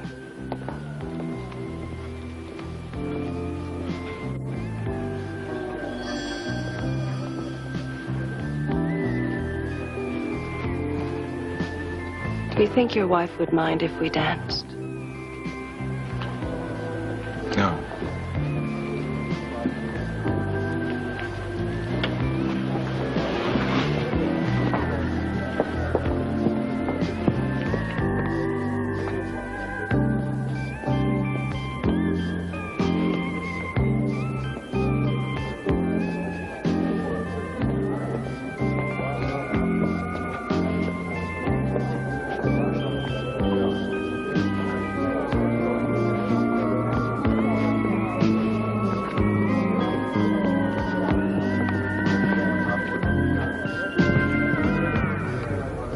Mrs. Sterling, you've got to help me. We got to get out of here. I found out what happened to my son. She took his life. Here, this proves it. We got to warn everybody. We got to get away. Oh, I hope he didn't frighten you. He seems very upset. I know. He's got some crazy idea that his son was here, but he doesn't even have a son. What are you going to do to him? Get him back to Atania before he hurts himself or hurts one of our guests. Don't worry, he'll be all right. Please excuse me.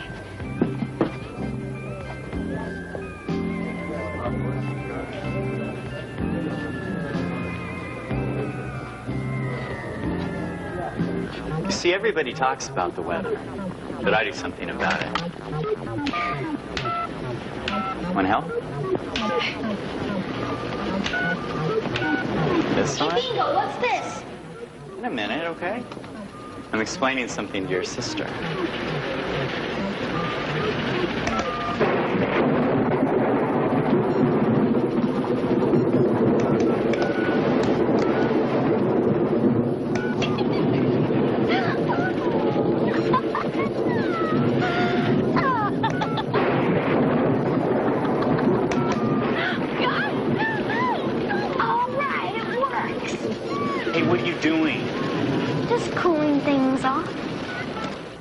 Must be wonderful to live in paradise like this.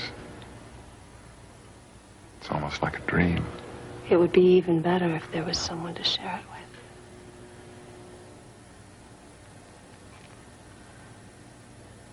Well, it's getting late. I think I better be going. Will you walk me to my bungalow? How can anybody refuse you anything?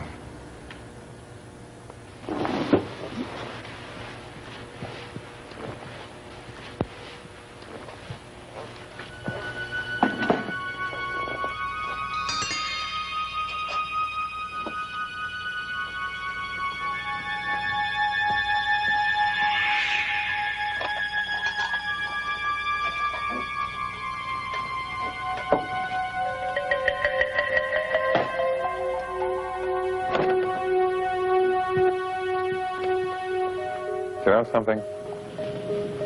I love the way the moons look tonight. There's a legend that says they're two lovers longing to touch. But before their passion can begin, they must wait for the world to end. Oh, that's very beautiful. I'd forgotten it for so long until tonight. Well, I guess I better be going. Jim is probably wondering what happened to me. I envy her. Every night she spends with you.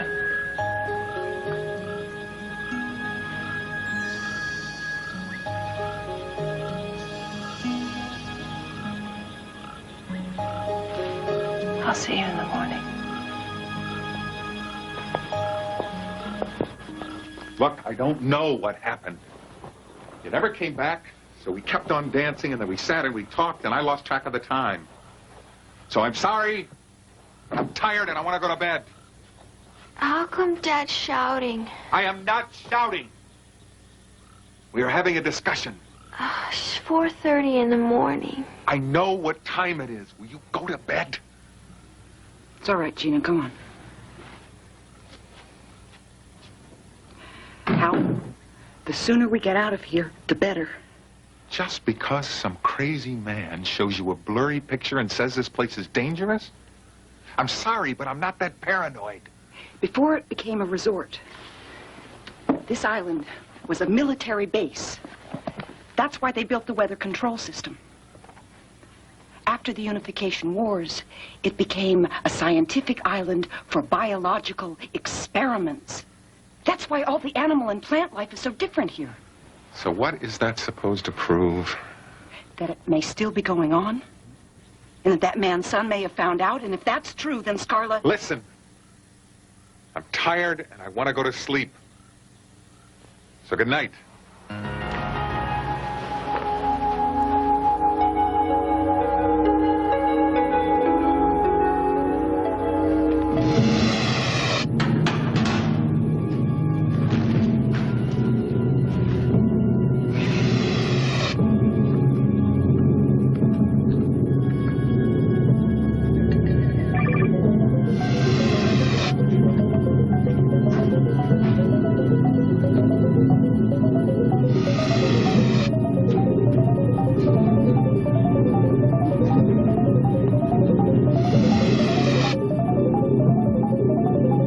Level 6. Max Oso organism. Prepared for coloma milking. Automatic lip extraction to begin now.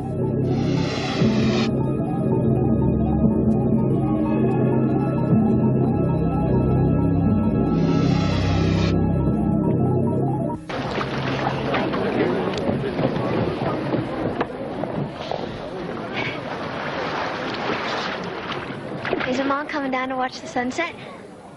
That's something she had to do. I haven't seen her all day. Is everything okay? Yeah, it's fine. Then how come you guys were fighting last night? Gina, we weren't fighting last night. That's what it sounded like to me. Look, it is none of your business, so let's just drop it, okay? What's the matter with you? Nothing. Nothing at all is wrong with me. Dad, I don't see why we just... Gina, will you please be quiet? Why do you have to keep talking all the time? Gina, I'm sorry.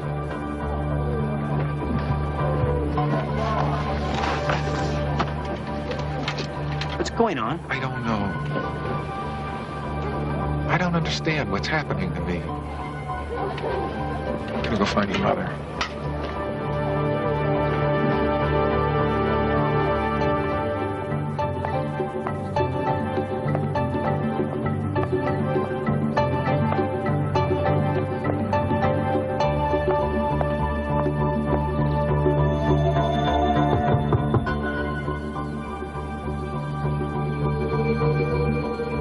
Mr. Osa? He's not there. Where is he? He checked out. Left on the noon shuttle boat. Is there something I could help you with? No, thank you. Mrs. Sterling, I hope you're not angry with me. I know I must seem like a terrible flirt, but it's just part of my job. Trying to make the men relax and enjoy themselves. I understand. I know my husband and I trust him. We've been married a long time.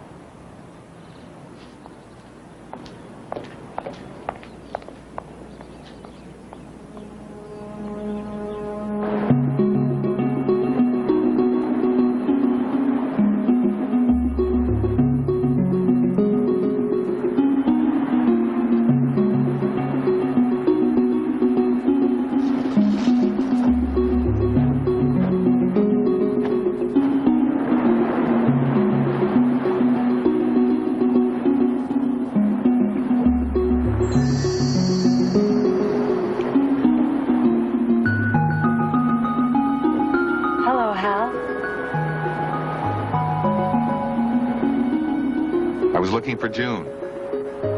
No, you weren't.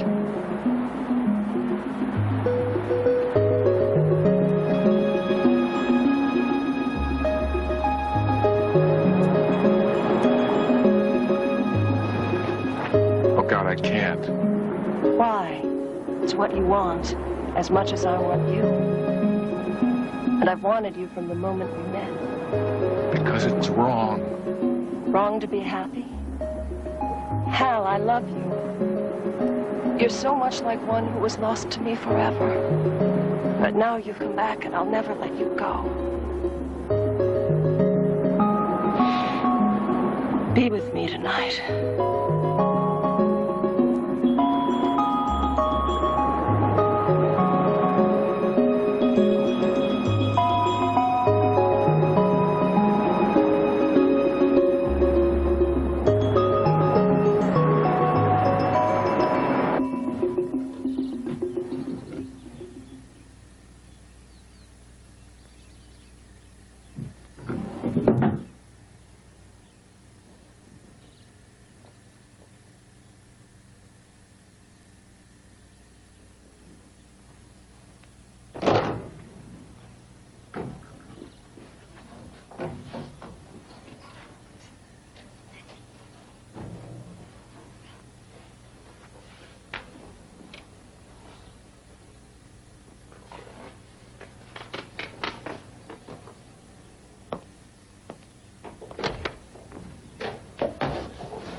This is Gibby in Bungalow 7.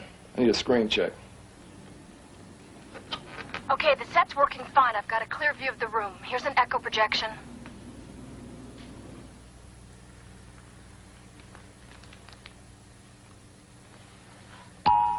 Thanks, Bunny.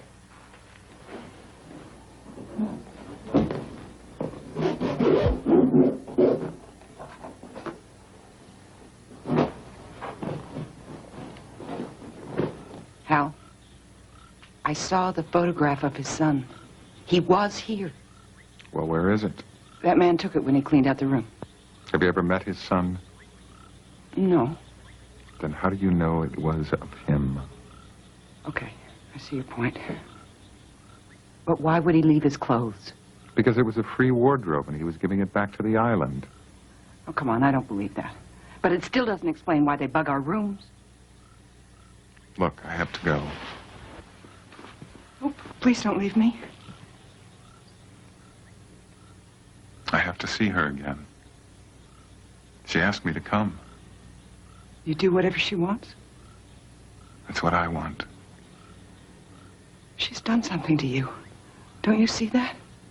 All I see is that for a long time I've been worried about everybody else. But that's over. From now on, I only think about me and what I need. Is she what you need? I don't know.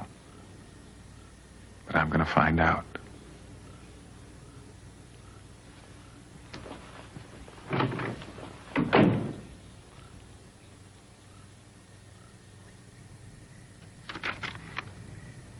Not this one. Not Sterling. But without him, we'll never have enough. Get somebody else. His readings are some of the highest we've ever had. He'll be a good producer. Take his family, but not him. So you can keep him for yourself, is that it? Aren't you a little old for that, Scarla? As long as I'm the director, I'll make the decisions. If you come up short again, you won't be the director. And you'll be there to take over, won't you? You've been using more of that liquid to sustain yourself. You can't stop time forever.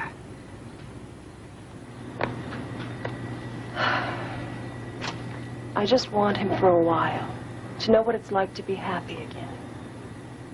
Look, do this and I'll make sure you're rewarded. I promise someday paradise will be yours.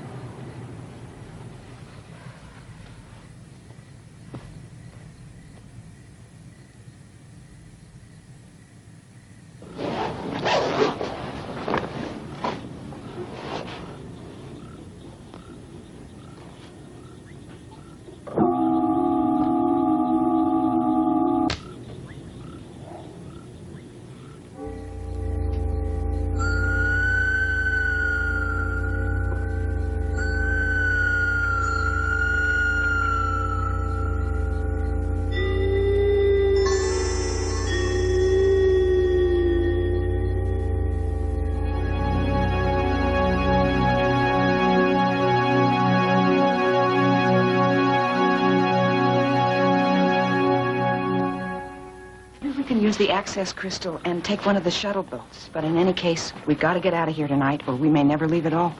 Why do we have to go? Because your father's in danger. We all are. She's got some kind of strange power over him. Is he with her now? Yeah. What kind of power? What has she done to you?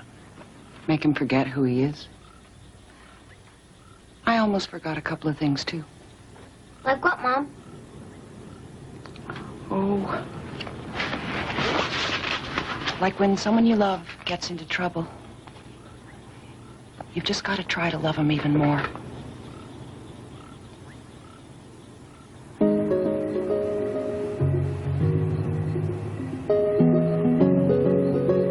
Are you happy?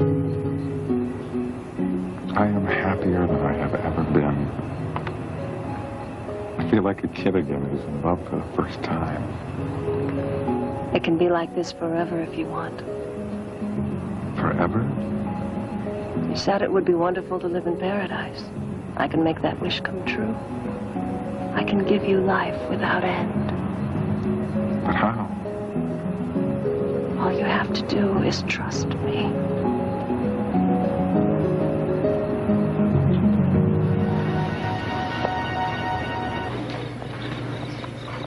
There's Mom and Gina. Come on.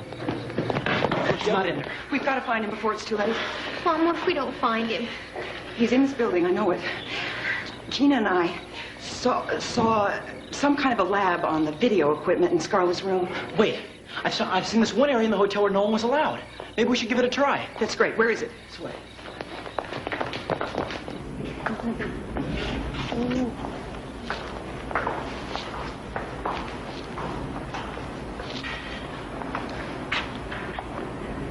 Where are we? Behind this door is a world only a few chosen people have seen. It's time you learned the secret of paradise. What is that?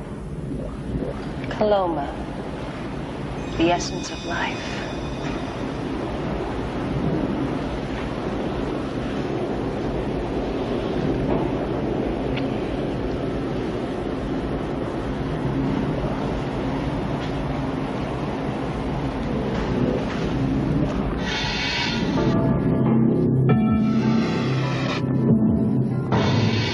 It is Coloma that gives us joy untouched by death, and pleasure beyond our wildest dreams. Precious drops that transform us into gods.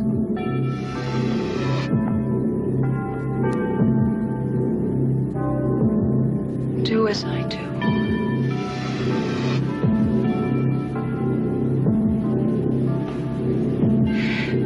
Pledge yourself to me forever. The past is gone.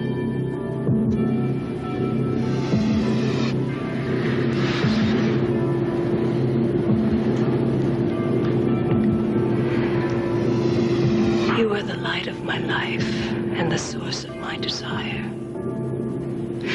You I cherish above all others.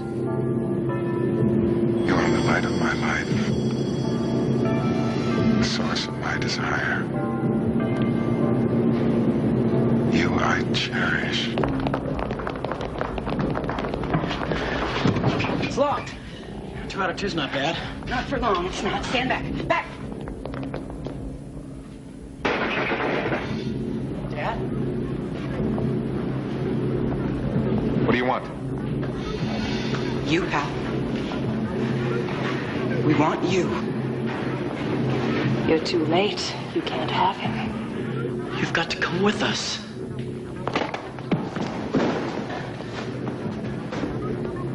Get out of here. Leave us alone. Hal, listen to me. Look at us. We're your family. Remember your pledge to me. We are one.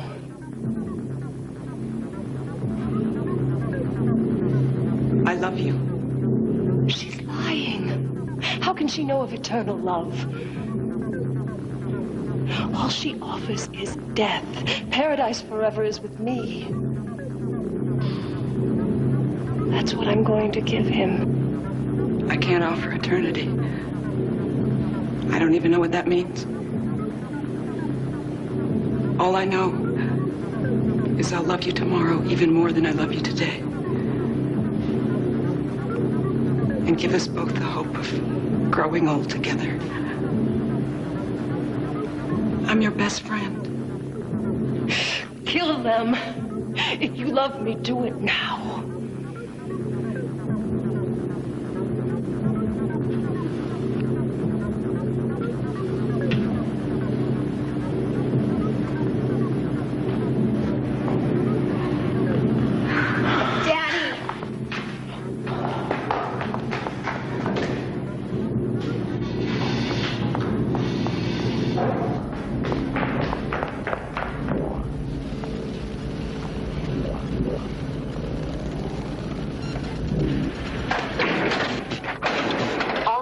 Report immediately to the marina area.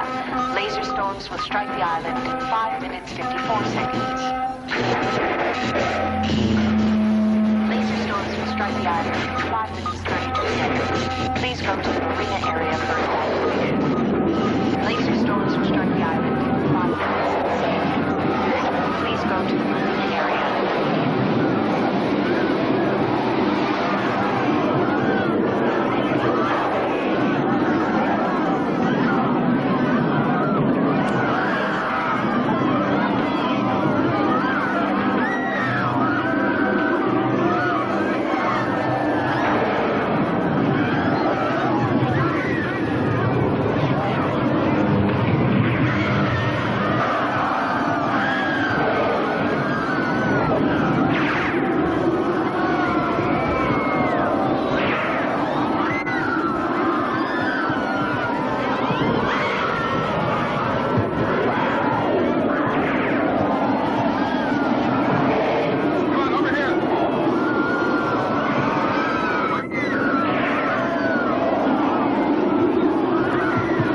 for evacuation.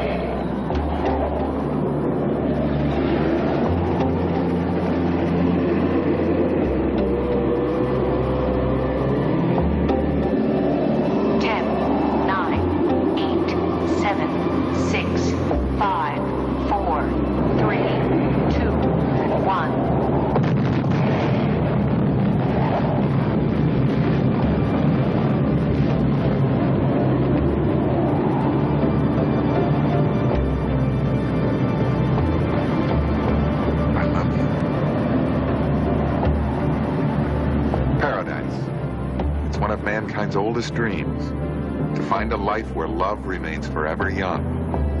On the island, I had learned something that I would never forget. Reaching after a false paradise can mean the loss of everything. Paradise begins at home.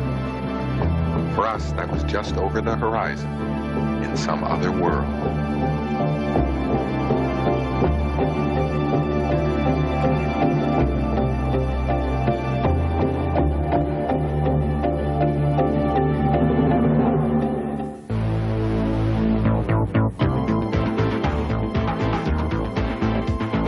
Later tonight, it's a special time for Mickey Spillane's Mike Hammer, and suspicions of foul play uncover an arson ring masterminded by a beautiful woman.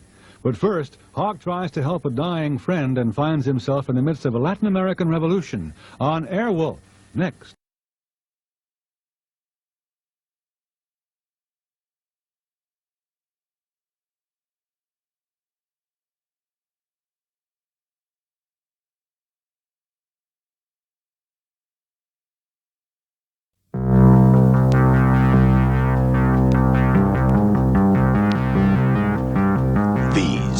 Are the armies of the night.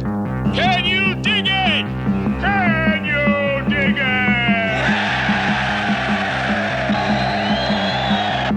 it? The Furies.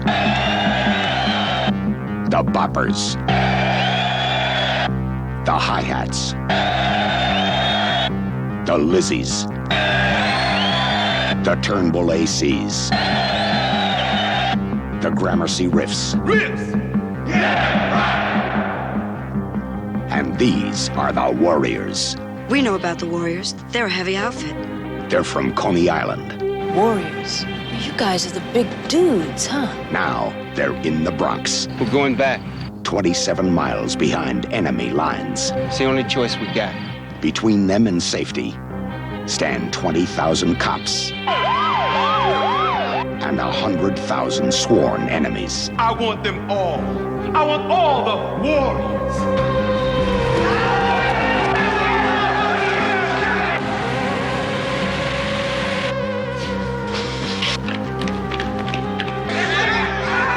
They've got one way out.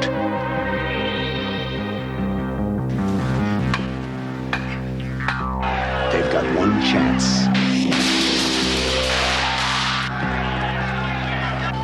They've got one night. The Warriors.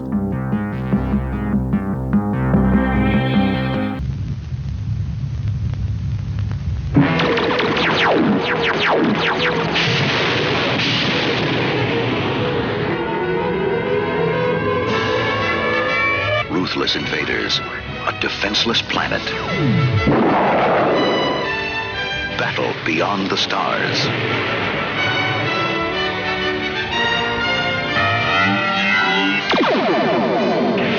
A lone youth escapes on a last-ditch mission that begins at the edge of the universe.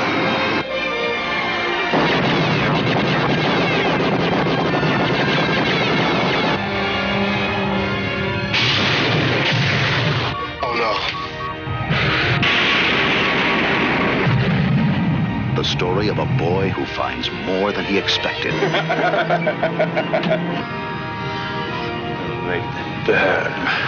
And all he can handle. Does your species have kissing?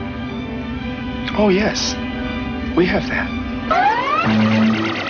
Try one. That's a hot dog. It comes from Earth.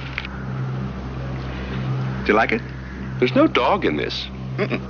Soybean meal, niacin, dextrose, and sodium nitrate flavoring. That's what we call meat back home. Battle beyond the stars.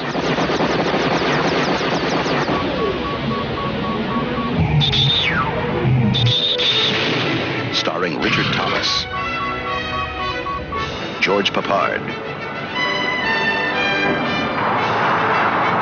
Robert Vaughn, John Saxon,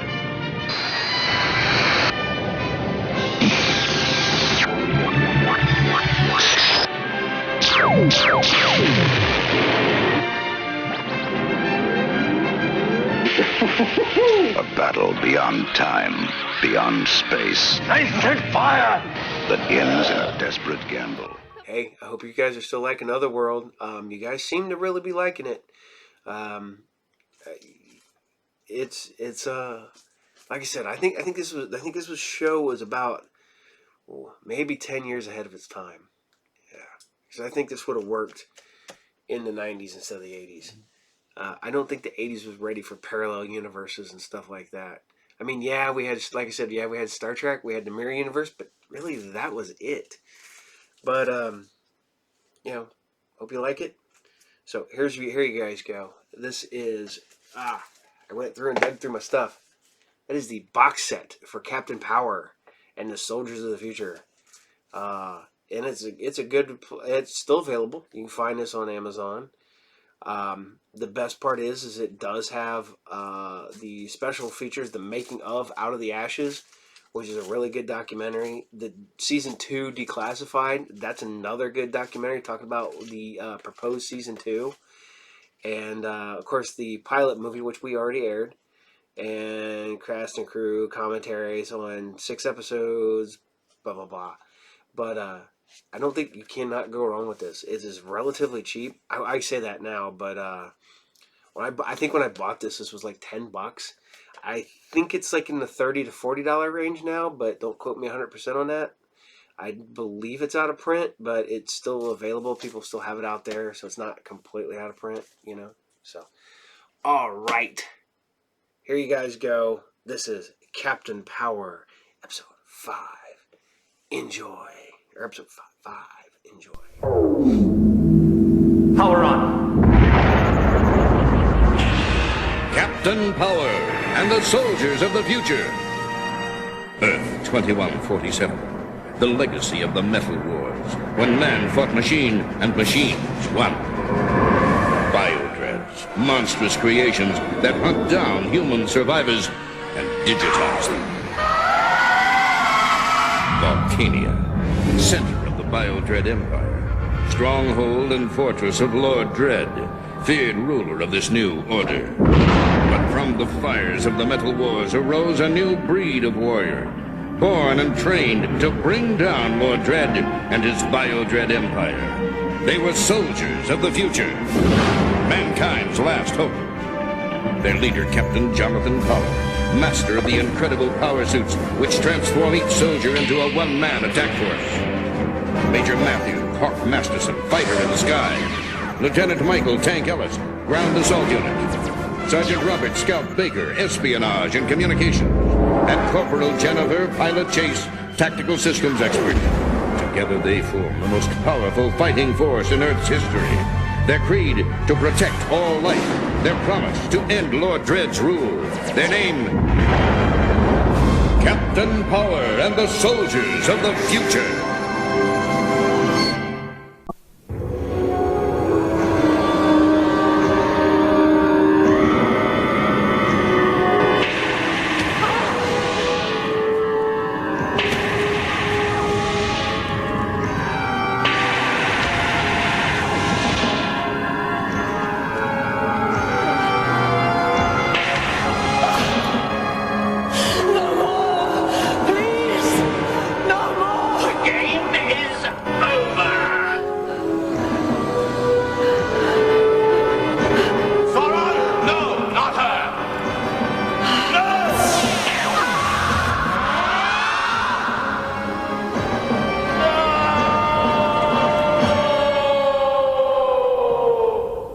Decision, Lord Dread, on the body types for the new human form.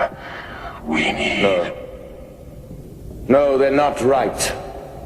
They lack elegance, suppleness of limb, beauty. All specifications have been met. No. They need something more. There is no other way. I must find her.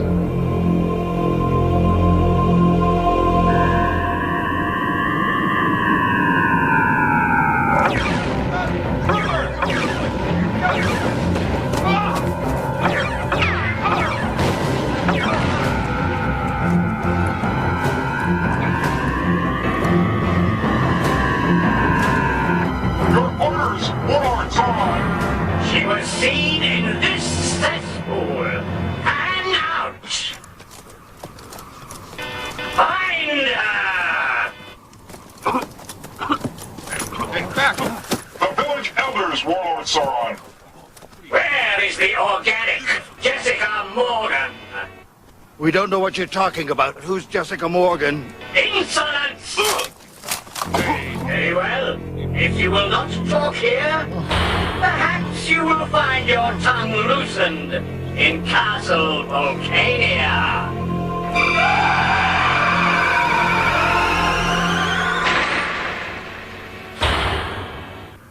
Database Journal 47-4 Mark 17. Captain reporting. We've received word of a biodread attack on what was once the beautiful resort city of Oak Park. I'd spent a summer there as a child. It was very pretty. I remember... Mentor, what can you tell us about a woman named Jessica Morgan? Ms. Morgan resided in a city that was destroyed 15 years ago in Dredd's first attack. Maybe Dredd thinks she saw something. Knows something that could hurt him. Not likely. According to the elders, she wasn't a technician, she was an artist. Was? Yeah. During that first attack, she was blinded. All right, let's go.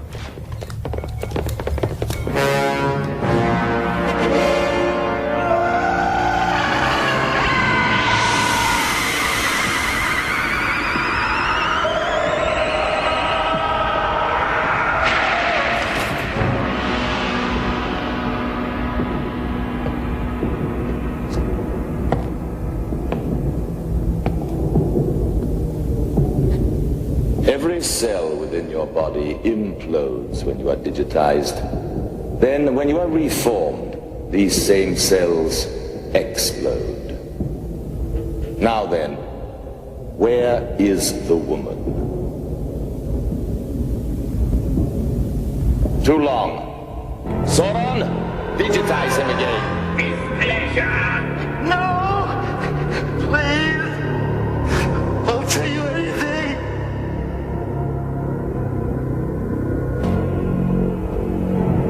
Proceed. Jessica, we have to talk. Where's Arthur? They took him. We have to assume they'll break him. That means the biodreads will be back. We have to... No, Henry, no more have-tos. This is wrong. All the sacrifices you've made. Arthur and I discussed it, and we know when they're coming, so we brought some friends. This is Captain Power and Pilot. You'll be going with them. You'll be safe with us. Everything's gonna be fine. I've been running from Dredd for 15 years. I can't believe suddenly everything will be fine. I just can't. Do you know what it is he wants? No, I don't. I wish I did. He took away my sight. What more does he want? You've been very good friends. Take care, Jessica. You too.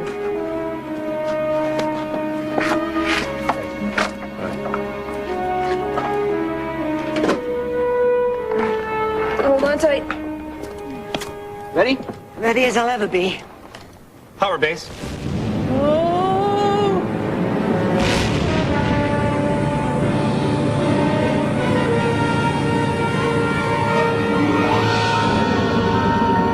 The bike knows where you're going?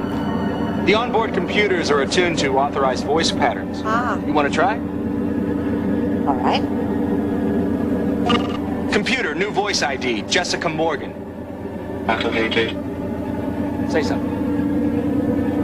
I think I like flying. Post pattern acknowledged. Controls are in your hands. Orders. Bank right. and dive! You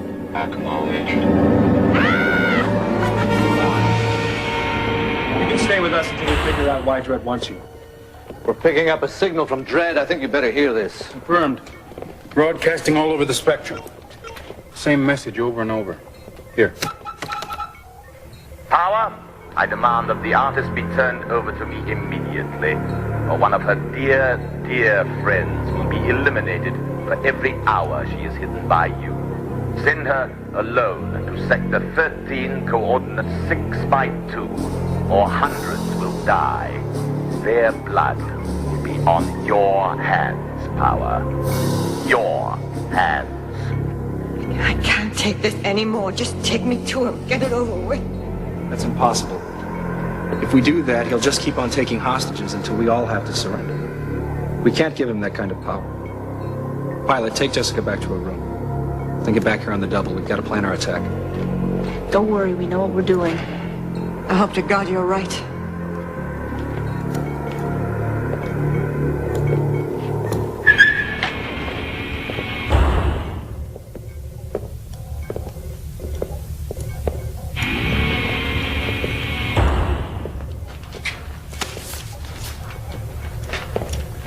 Okay.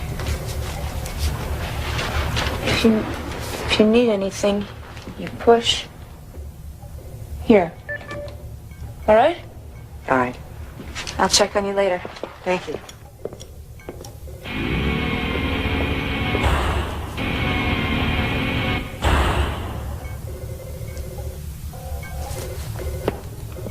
Ever visit New York? Before the Metal Wars. Now I hear even the cockroaches moved out.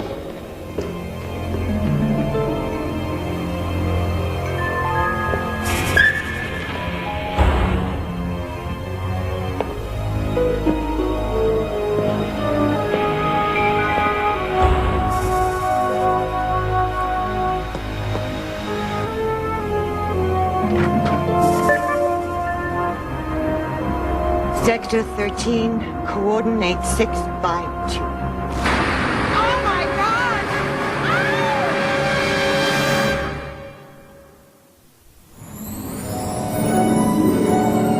Jessica's gone. She's got a skybike with her. I guess she couldn't stand the idea that anyone else might die because of her. All right, we got to find her. Come on.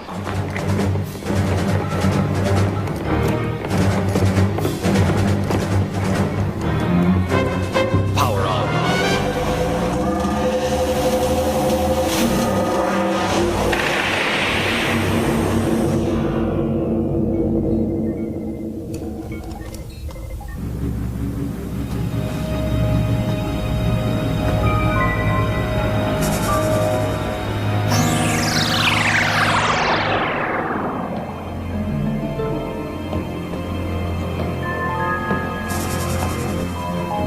Welcome, Jessica. Taggart. Taggart, is that you? So cold. A side effect of the holographic projection. But though my body remains in Volcania, be sure that I am with you in spirit.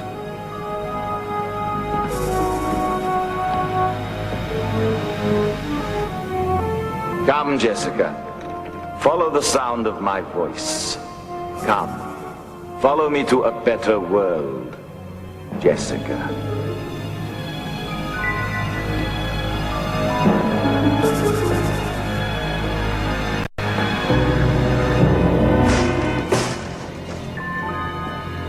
You will forgive the less than pristine conditions, but the precise equipment I need is rare.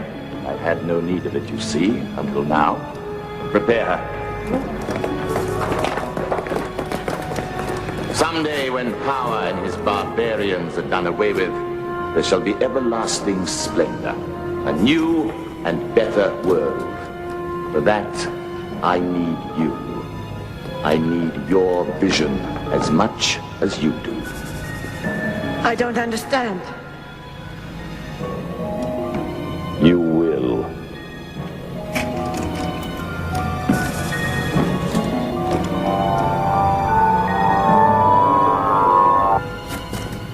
Scan.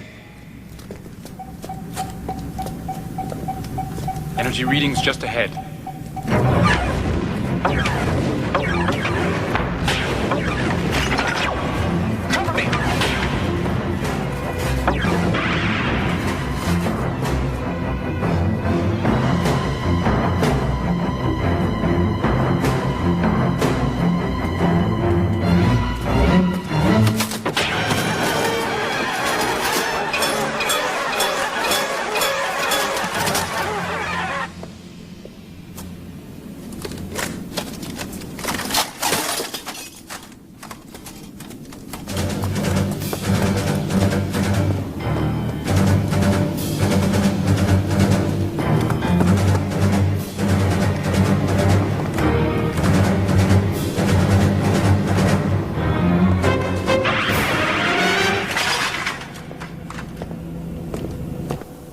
Alone. Fred! Hologram. Precisely. I would advise you not to interfere, Captain, if you want her ever to see you again. An error was committed 15 years ago, Captain. A resource was wasted. I am now rectifying that error. Because of an accident, she was blinded. Only I can restore her sight. Why? What difference is it to you? I need her sighted. I need her skill.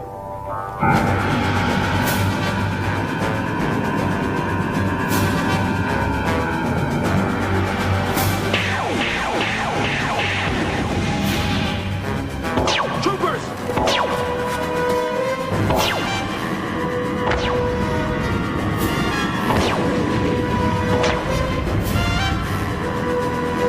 Wing to air support. Hope that's enough. Should be. Let's go.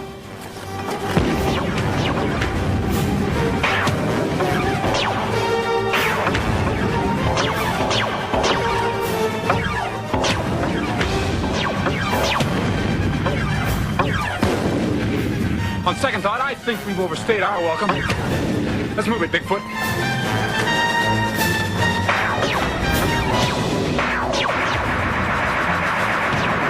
Tank, cover me! I'll see what I can find round back. You got it.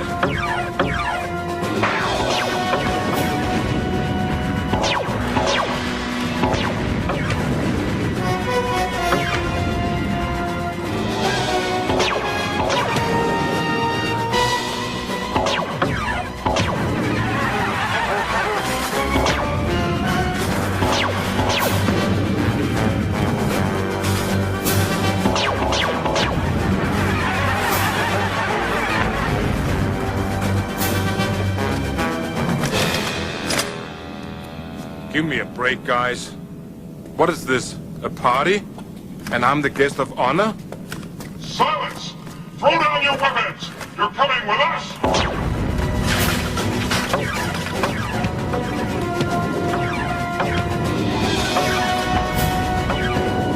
I call this the tango.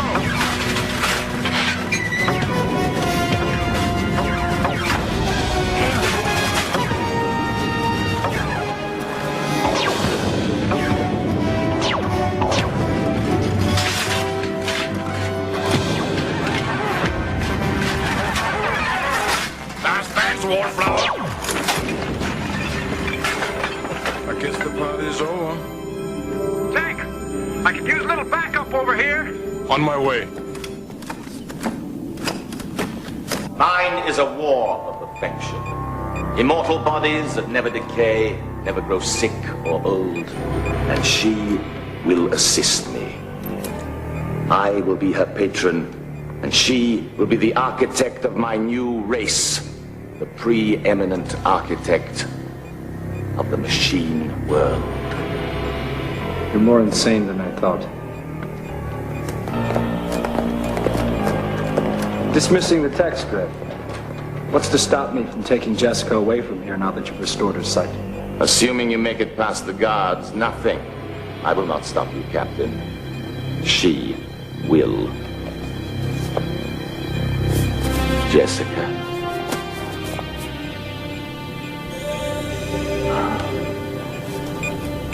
Colors. Look, Captain, colors. been locked in my mind. Red, yellow, blue, green. All of them. I never thought I'd see them again. What time of day is it? Is it day or night? Night. Late. Stars. I must see the stars. And the city. It was always so pretty at night.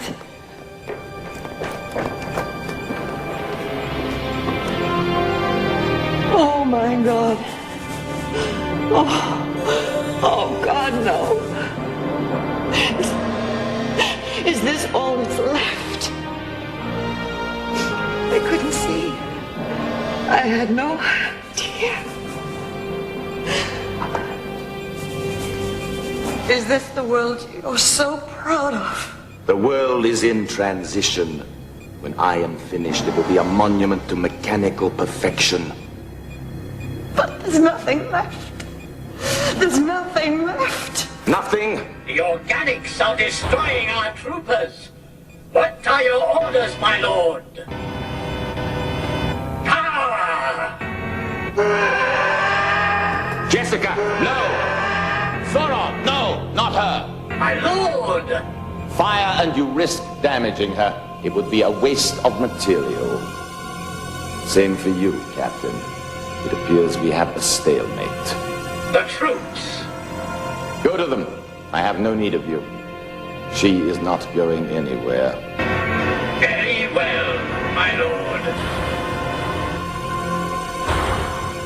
You seem awfully sure of yourself. Come, Jessica.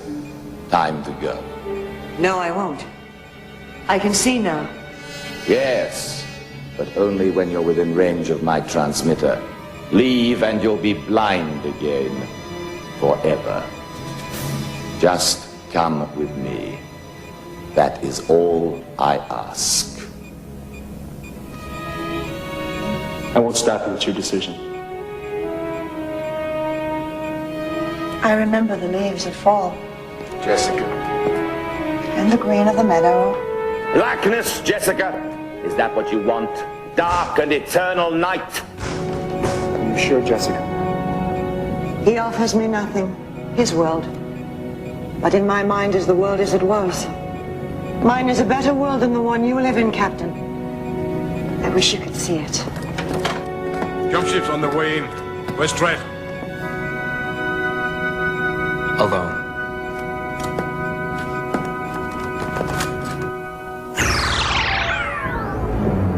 Awaiting your decision on the body types for the new human form. All specifications have been met. All specifications have been met.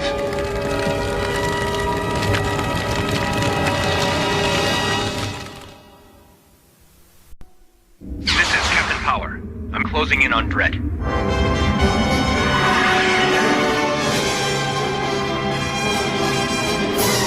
Watch for base stations.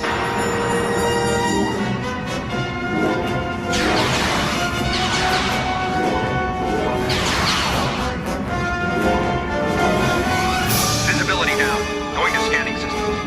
Activated. Check energy levels.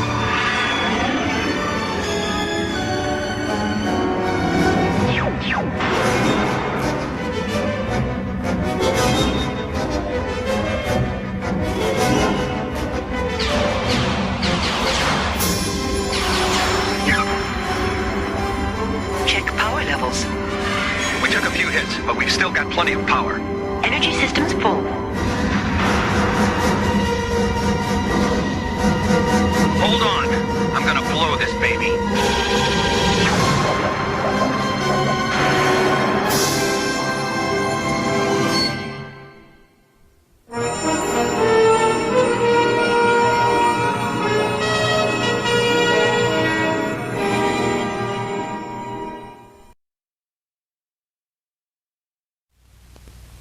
Multiple warhead strike confirmed.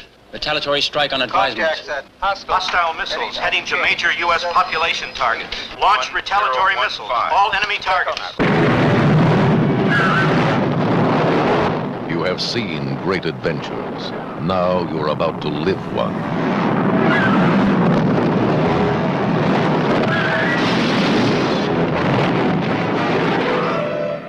Damnation Alley.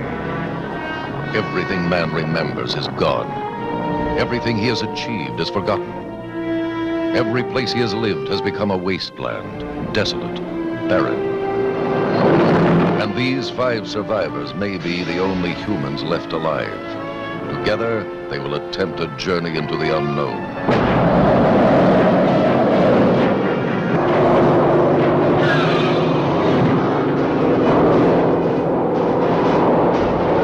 Only their courage and the instinct to live could carry them safely through the hell that lies ahead. The devastation of man. And the mutations of nature gone wild.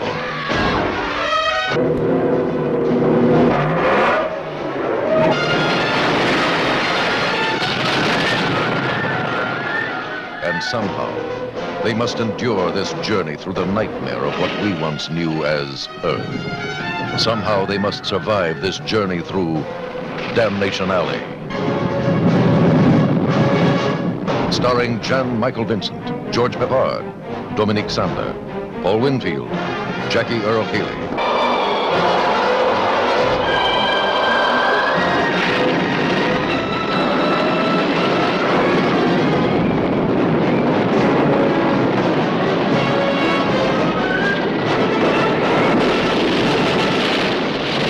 Produced in the magic of Sound 360.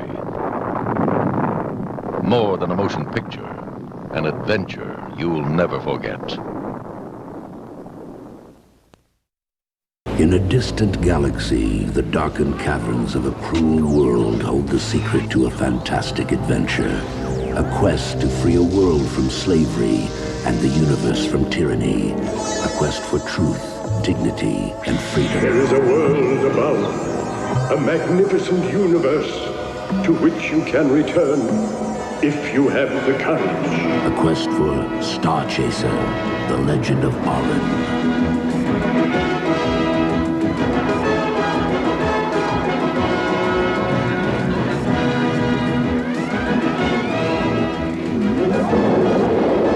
Thousands of years ago, on some obscure planet, a primitive chess computer was the first inorganic mind to beat man.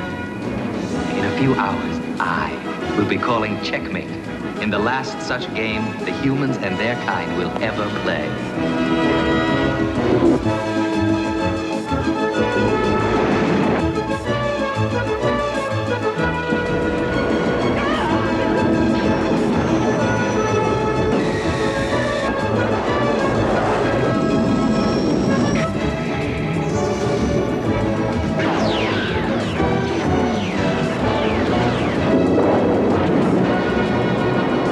Behold, the great god of my world. Murderer! Without this, you are but a weak piece of flesh. Tell me, Kaka, what is the secret of its power? You know, and you will talk.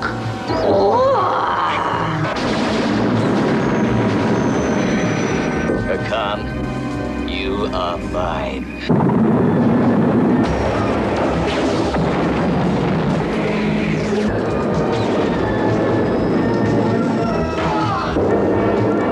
The greatest adventure of all time is here. The search for truth, the battle for freedom, an immortal struggle against the forces of evil. On an incredible journey to the edge of imagination and beyond. The legend lives on in a thrilling fight for survival.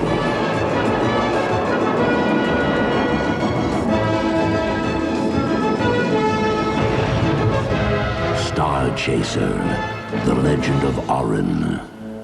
The fantasy experience of a lifetime.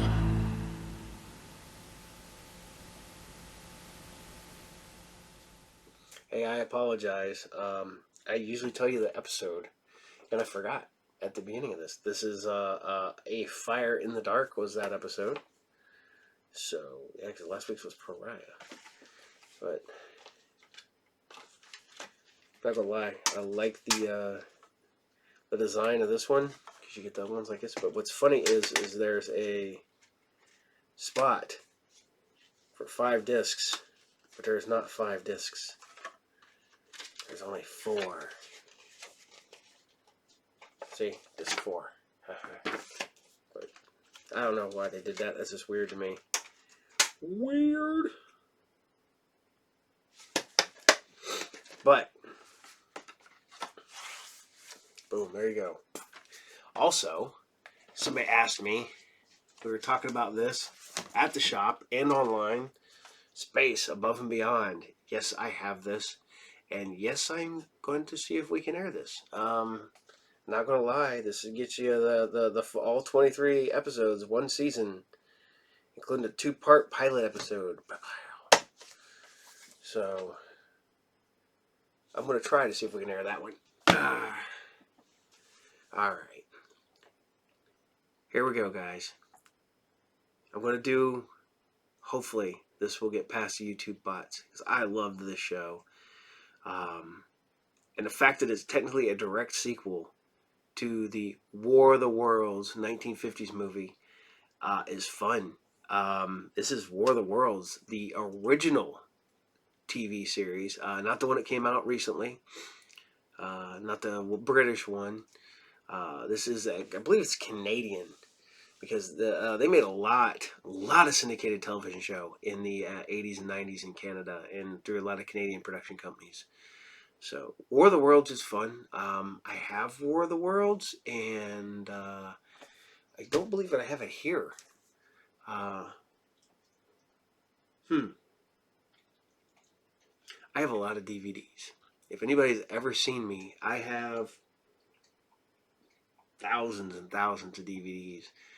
I think I lost count, about 6,000, you know, and that's literally in 3 different places.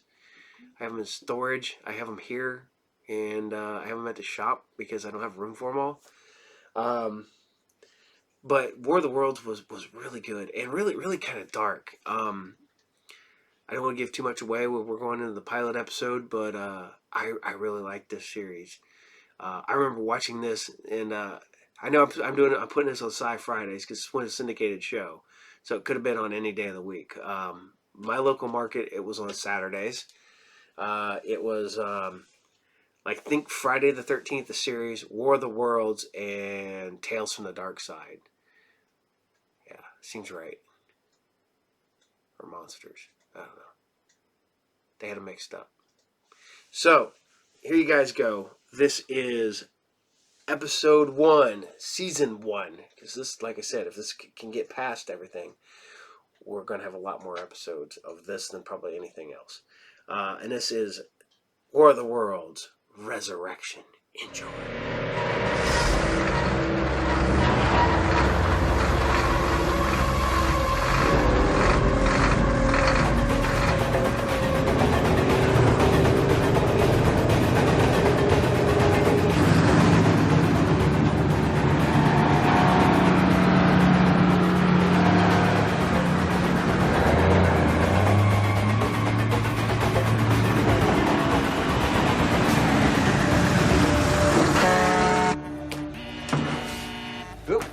Right on time.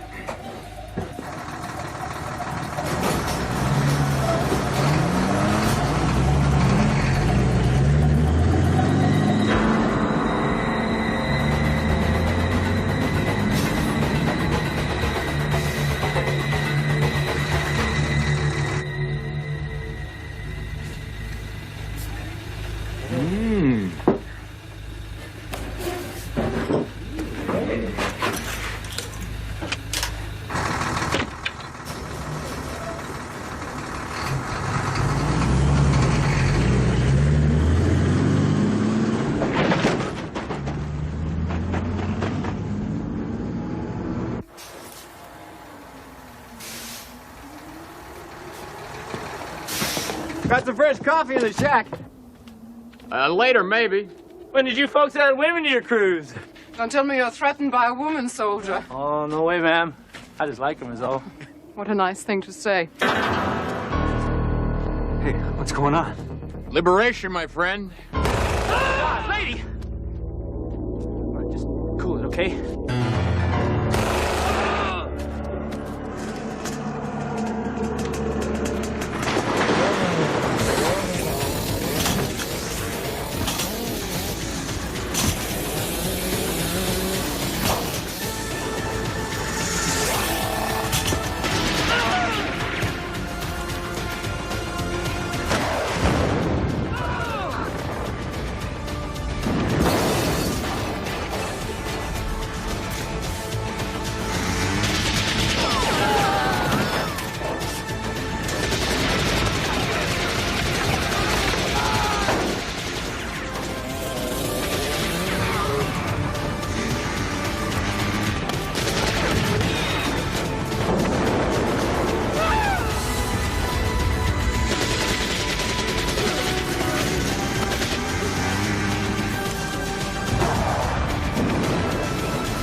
Casualties? None on our team. Okay, listen up, people.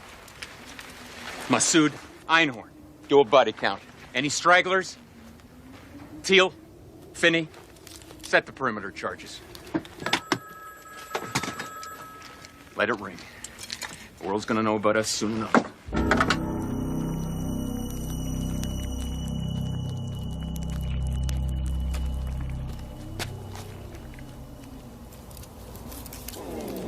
Hey, Finney. Give me a hand with this one, huh? Did you check his pockets? Guy's got nothing worth taking.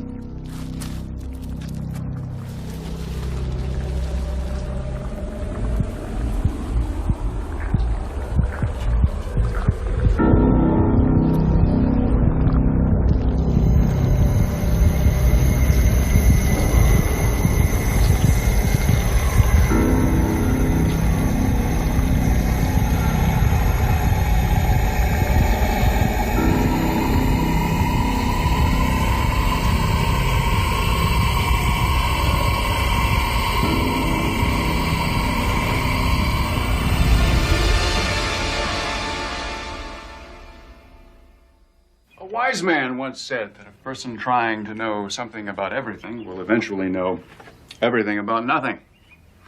And that a person trying to know everything about one thing will eventually know nothing about everything. So, as you ladies and gentlemen initiate your own explorations into the theoretical and experimental sciences, it's crucial that you always remember that assumptions are fraught with danger. To assume even the obvious.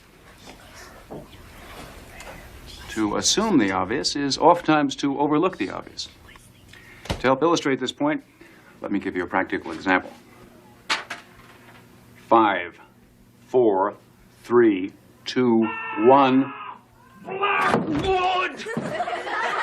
This has all the markings of another one of your infantile practical jokes. Jeffrey, I really think you should see someone about that scalp condition.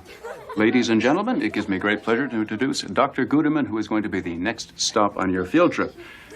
Dr. Gudeman does not subscribe to my assumption theory, and that is why sometimes things fall down on him when he walks through doorways.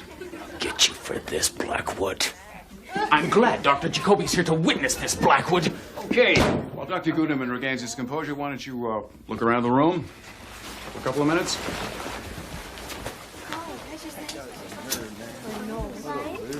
Inspiring young minds is so rewarding. Morning, Ephraim. Hi, Harrison Blackwood. Suzanne McCullough. I do wish you'd leave that poor fellow alone. What, give up all my fun? I'm a firm believer that a person's response to a joke is a window to their soul. Does that include whoopee cushions as well, Doctor? Ephraim, Now that I've got you, whatever happened to my request for a microbiologist? Have I ever denied you, Harrison? Dr. McCulloch has just joined the Institute. She's yours, if you want her. Welcome aboard. I gave up hand buzzers years ago. Assumptions are dangerous things.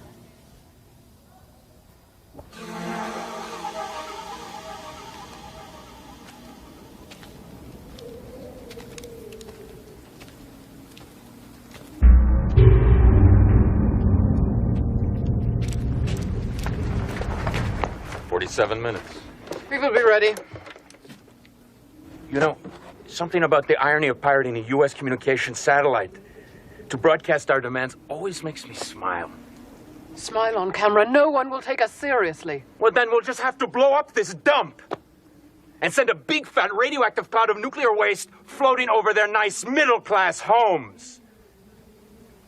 Right? I floated between NYU and MIT for my postgrad. My first job was with the Smithsonian, then the RAND for a few years. Then a secret research facility in Ohio. Well, I spent my whole career right here. Most of my youth, too. This place is like home to me. Tell me, Doctor, about the projects requiring someone in my field. Not doctor.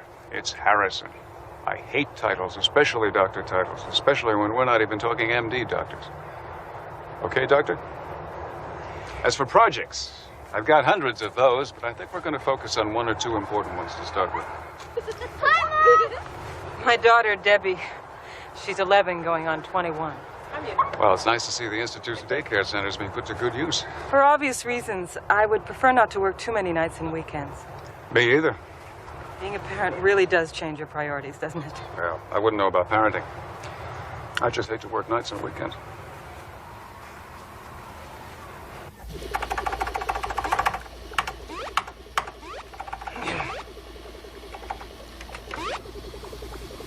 Norton. No, 6 under, 1 to go. Harrison, didn't your parents teach you any manners? Don't you know you're not supposed to interrupt a man when he's standing at the tee? What happened to Jamaica? No problem, man. Even in Jamaica, it's only no problem when it's no problem. Who are you? Suzanne. Suzanne McCulloch. Norton Drake. Suzanne's the new microbiologist that Ephraim has been promising us. Oh, too pretty to be a microbiologist. Microbiologists are all nearsighted and losing their hair. Coffee? No, don't bother. And miss the chance to show off? Gertrude, back 3. Oh! Left 5. Forward 12. Norton just loved to show off his voice-activated dragster. Right 45. Got something even better. Been refining the blend for months. 1 sip and you'll be weeping. You like it black, I hope? Yes, Norton, I like it black. She can stay. Son, showtime. Right behind you.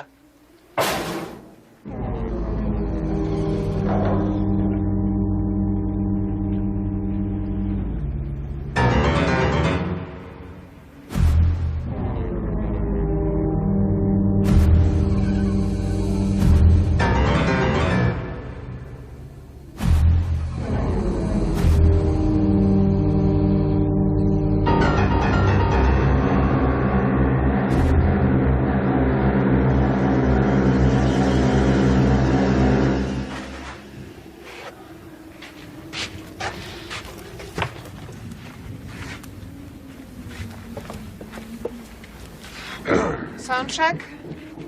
Testing 1, 2, 3.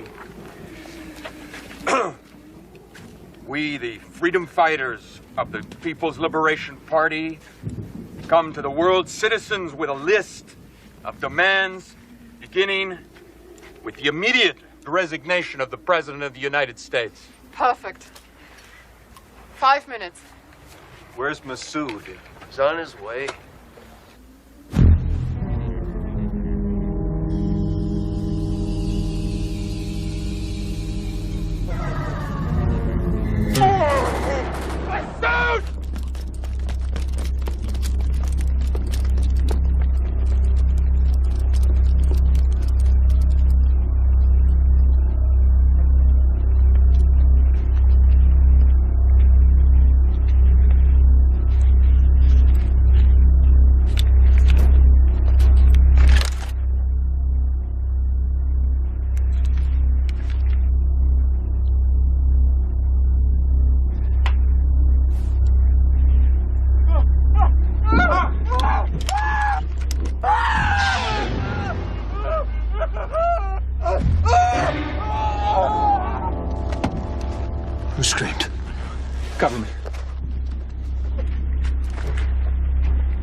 Samim was sued.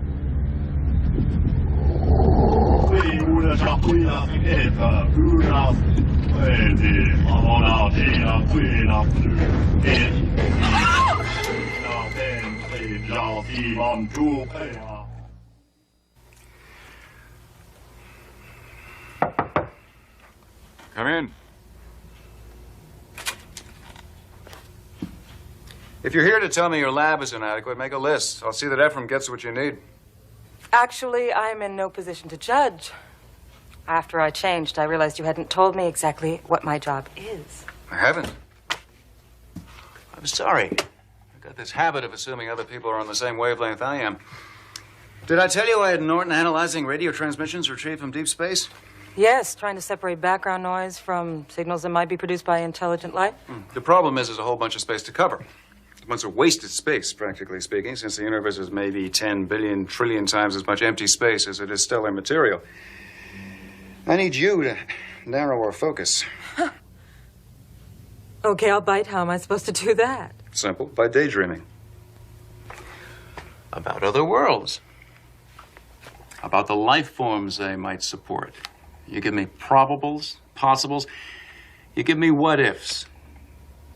You give me a what-if life form, and I can design a model atmosphere that can support it. And that way we can narrow our search from, say, billions and billions of possibilities, and maybe just a few 100 million or so.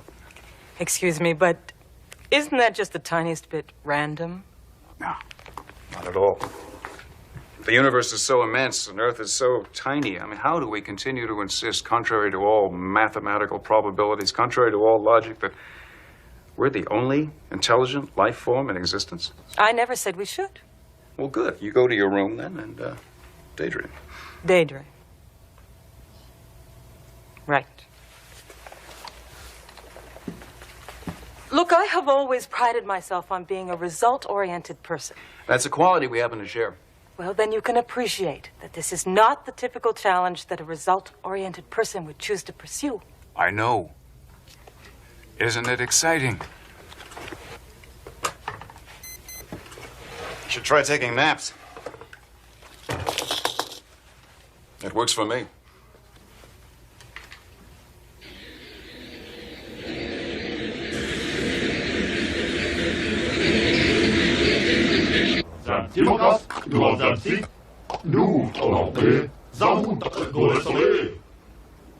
What do you occupy with speak?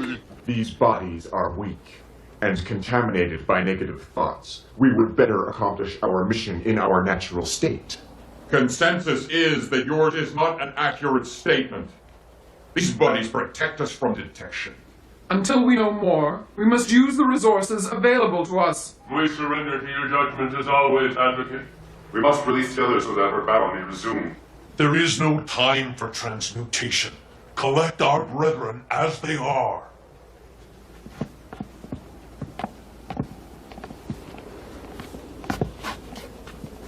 Without the guidance of Council, we are nothing. We must make contact. Agreed. Once the Council is aware of our plight, it will know how to proceed. Their equipment is primitive, but adequate if properly refined.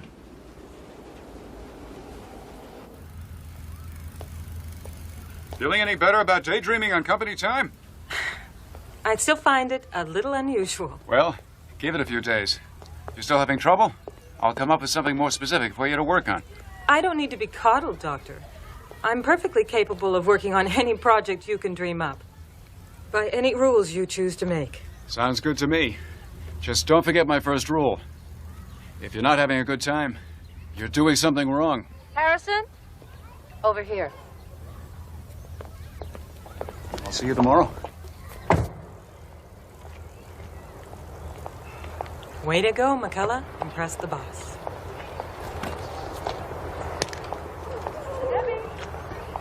Who's that? New microbiologist, Suzanne McCullough. I thought microbiologists were nearsighted and balding. That's a common misconception. We are late. For? Bleecker Williams Industries. Their founder's ball. I totally forgot. Freud says people don't forget. They simply choose not to remember. You're supposed to be an interior designer. a psychoanalyst. Same thing. Your tux is in the back. You can change on the way. Gee, thanks a lot, Sigmund. Promise not to peek. Not a chance.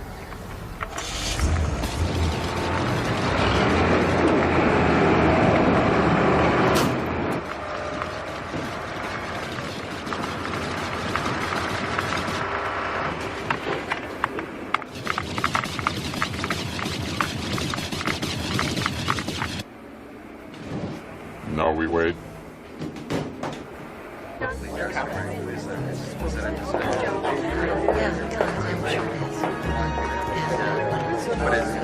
What's her name?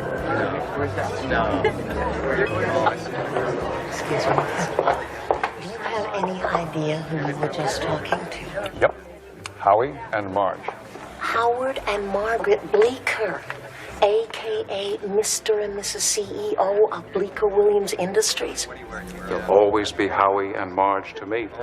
Oh, Harrison. Be serious. Believe me, Charles, I haven't said anything that is going to embarrass you. It is not me we are talking about. These people can be very important to you. If you would ever agree to give up that ridiculous research you do and move into the private sector. I like ridiculous research. Having second thoughts about marrying somebody who makes half as much as you do? Just trying to convince that man to live up to his potential. Telephone Dr. Blackwood.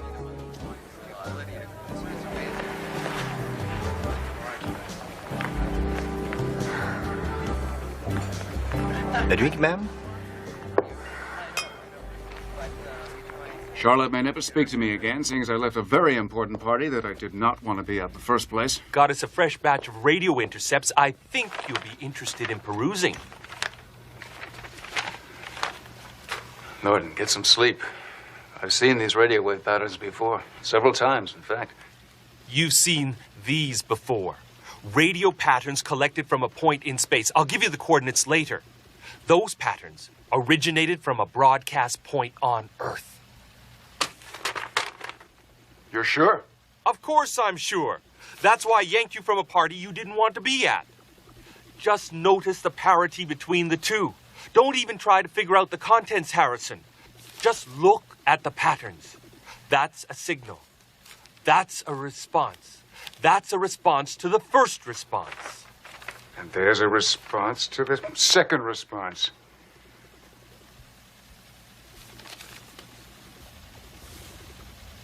My God. Communication. On the money. I can't wait to see what the supercomputer has to say about this. Reserve priority time if you need to. Oh, now, Wodoc, slow down. You are talking megabucks. How are you going to justify that to the penny pinchers? Norton, the Cray is the best computer in the world. Don't ask me, ask it.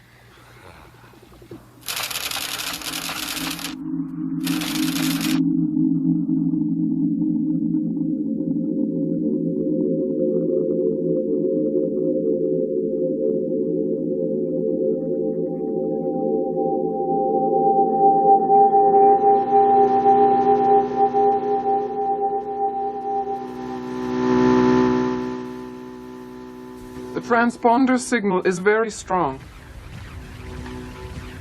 Triangulating the location of our ships should not prove difficult. All is well. Our mission will succeed. We will live life immortal. It is time to leave.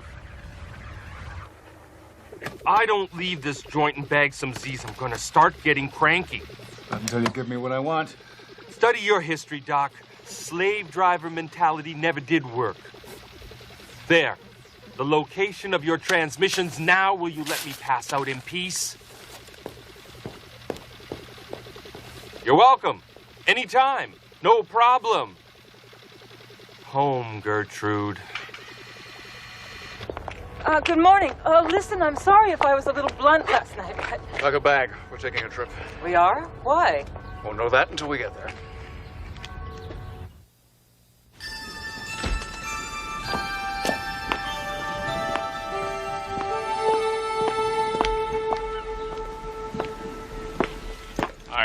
just gonna call you. You mad or just mad? Oh, Harrison, how could you? That party was important. Sure, my work is important too. Bleecker Williams wants you, but they won't wait forever. I like what I'm doing. Why don't you even discuss it? We have discussed this. Not to a satisfactory conclusion. We can talk about it over dinner tonight or whatever. Sure. I've got to leave town. Why? I don't think you'd understand. Try me. It has to do with an anomalous parity of radio waves being intercepted from space and others emanating from Earth. I don't understand.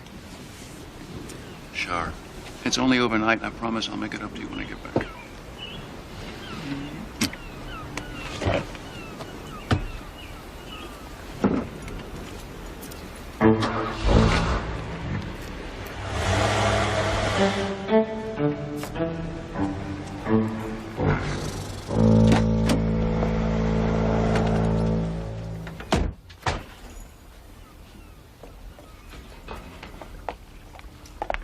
Can you handle a four-wheel drive? When I have to?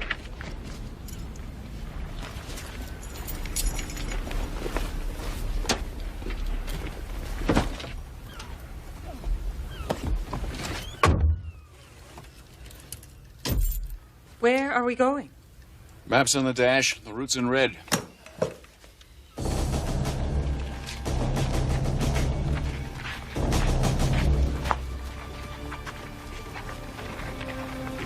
My boss is leaning on me, so I'm leaning on you.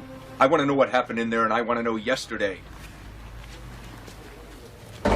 Lieutenant, a U.S. Army installation has been compromised. Our superiors expect credible explanations, not excuses. I want whys and wherefores by 1800 hours, mister. You said you wanted to look-see. Is it clean? More or less, sir. Well, actually, more or less than more. But the tech sergeant swore there wasn't enough radiation on this batch to take more than a few months off your life. Why am I not reassured, Sergeant? Setting up booby trap, sir. Thank you, Sergeant. Harrison, wake up. Uh-oh. Don't mention what it is we're doing here. No problem. Just haven't told me yet.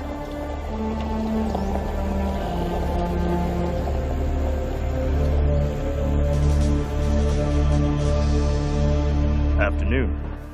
Up until Norton came along, the main radio telescopes were the Very Large Array in New Mexico and the 1,000-foot antenna in Arecibo, Puerto Rico. Of course, it's speculation that other life forms would even use radio signals instead of something a little more sophisticated, but since we have no way of knowing, we have to use the tools we have to figure out the tools that they have. You're ready to stand the scientific community on its ear, aren't you? Given half a chance.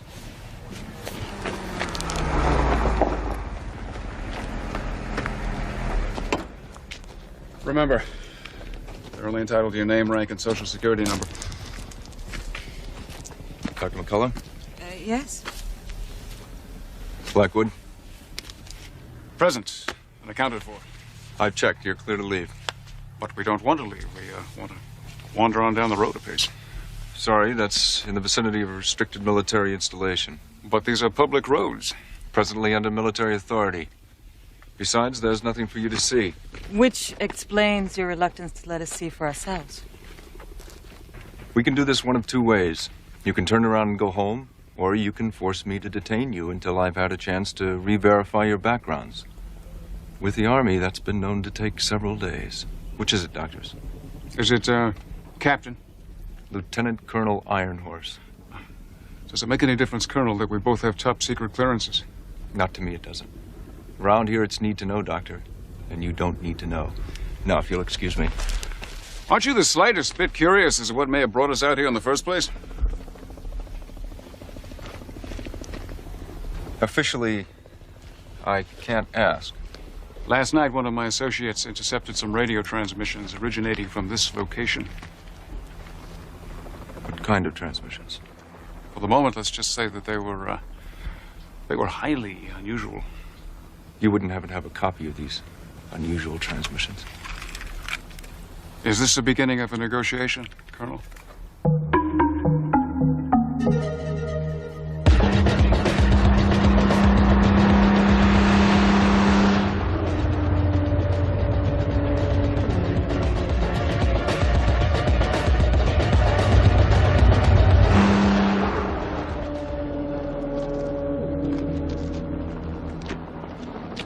it was just the ambient radiation, I could fit you into protective gear and send you in.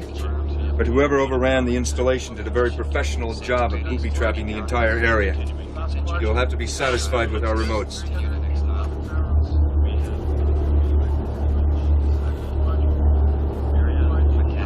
Back up. I said, back up, soldier. Focus on those barrels. Doctor. Tell him.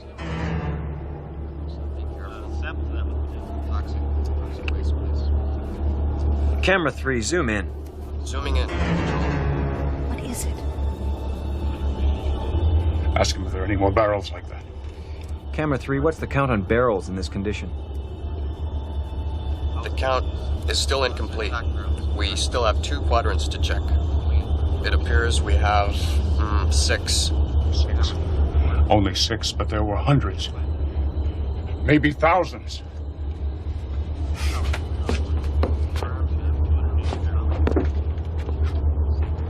What is his problem?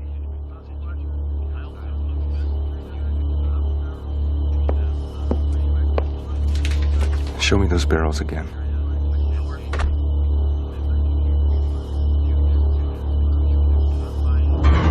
What the hell did he say?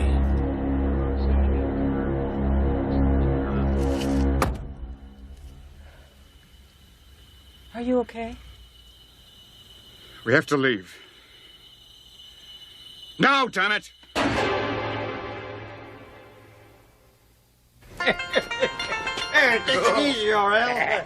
You can curl up in the fort and sleep it off. I don't want to sleep. I ain't tired. We'll argue about it later. I don't want to argue. I ain't mad.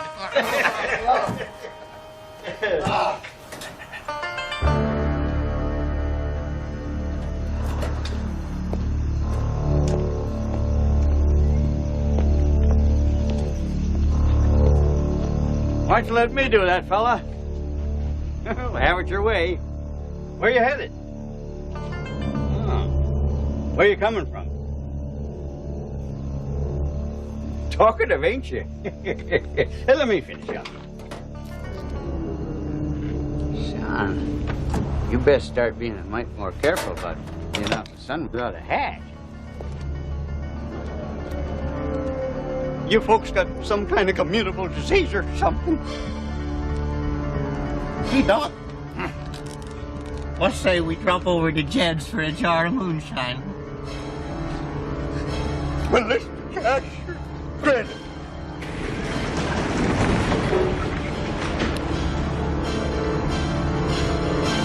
Doc!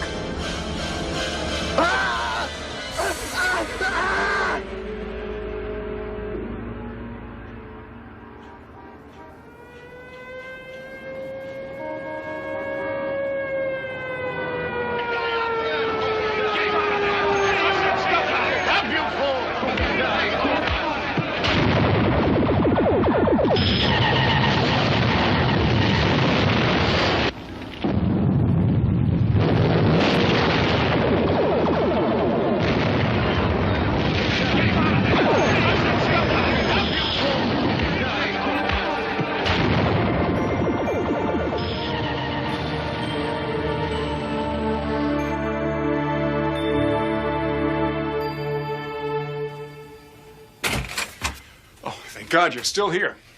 I'm not. I'm leaving. I've got something I want to try out on you first. There's more? You're not satisfied with having dragged me out into the middle of nowhere looking for who knows what?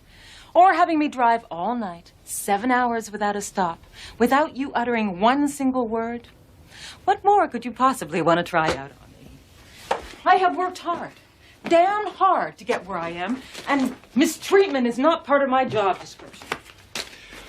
What would you say if I told you that Earth was being invaded by aliens from another planet?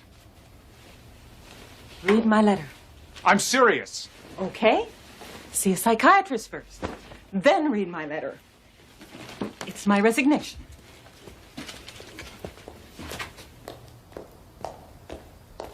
Okay, I've upset you. You're quitting. I am quitting you, not the Institute. Dr. Jacoby was very understanding.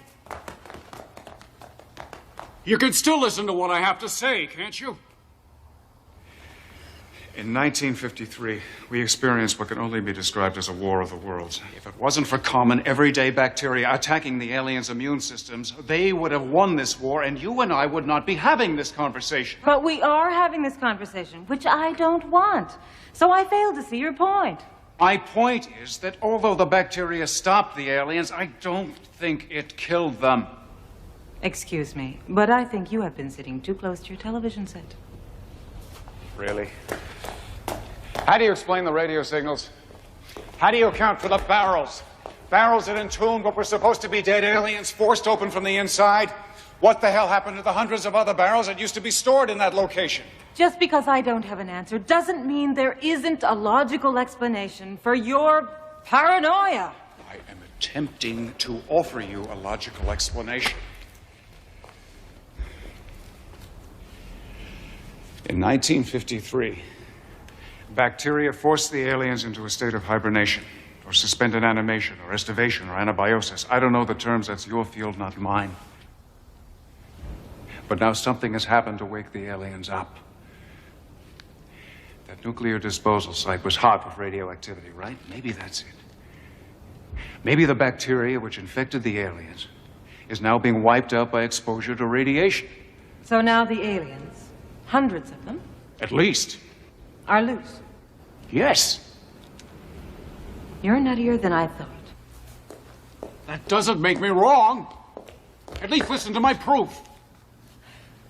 I have to go. Away. Far away. Don't touch me. Please. This thing looked like a gorilla. Only it weren't no gorilla. Because I seen a gorilla one time at the zoo, and this gorilla didn't have no hair like that other gorilla did. This thing pick up old Doc by the throat and throttled him. Can you identify anybody else, Orel? Maybe did you get a license? License? I'm telling you about gorillas that ain't gorillas, and you're asking me, did I get a license? Answer me this, Sheriff. How'd you ever get elected asking dumb questions like that? Good morning, Sheriff. Lieutenant Colonel Ironhorse. Yeah, Sheriff Deke. What's the Army doing out this way? Colonel! They've been through here for sure. Scout the area, Sergeant. All right, saddle up. We had an incident involving suspected terrorists. There's a good chance they've been through this area. Terrorists? Oh, damn, I knew it. Didn't I tell you, Sheriff? I've been reading about this here guerrilla warfare. Only thing is, I didn't know that those terrorists use real gorillas.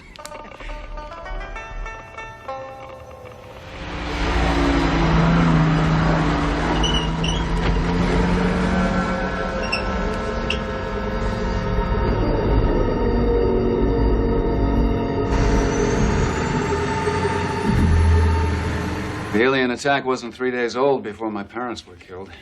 They were colleagues of Dr. Forster's. Anyway, Dr. Forster, who was practically my second father as it was, ended up taking me in. I grew up steeped in this research, listening to his theories, see how broken he was when nobody took him seriously. He said that if the aliens invaded once, they could do it again. Nobody wanted to hear that. He said that until we did adequate research, we couldn't even be sure the aliens were really dead. Apparently their bodies weren't decaying as might be expected. Well, that really drove people crazy. Instead of expanding its research, the government collected the alien remains and sealed them in steel drums. Out of sight, out of mind. You still think I'm a nutcase? Have you ever heard of the African lungfish? The lungfish can survive for at least 4 years, maybe as many as 10, without water. It goes into such a profound state of anabiosis that the average person would think that the fish was long dead. However, pour water over it, and it's like a resurrection. The fish is alive and swimming again. So you don't think I'm a nutcase? Definitely a nutcase. However, like you said, that doesn't make you wrong.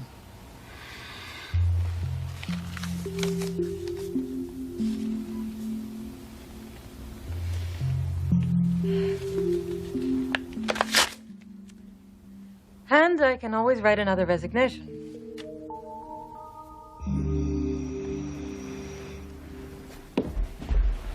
We have to talk. Look, Charlotte, discussing my career is going to have to wait. It is us we have to talk about. Honey, I leave for Washington in 42 minutes. Oh, and is that more important than us? No, it's not like that, but it is important. Look, I can't tell you why, but I know that when I do, when I explain why I'm doing all this, that you will understand. I want to understand now. There's no time now. I'll call you from the hotel.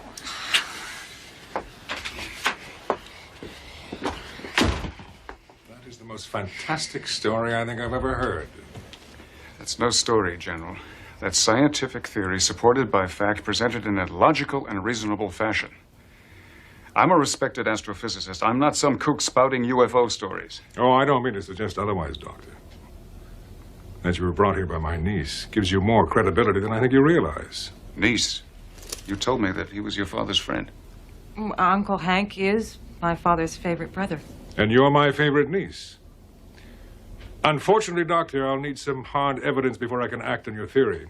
Now, this morning I read a report based on the incident you make reference to, which suggests the work of a terrorist group. What the hell are they called?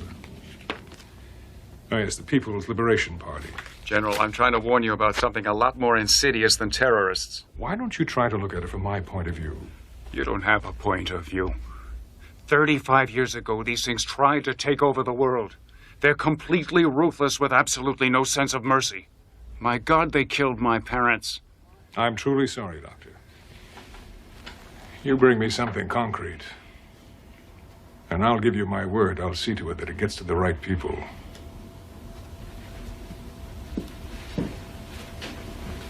Suzanne.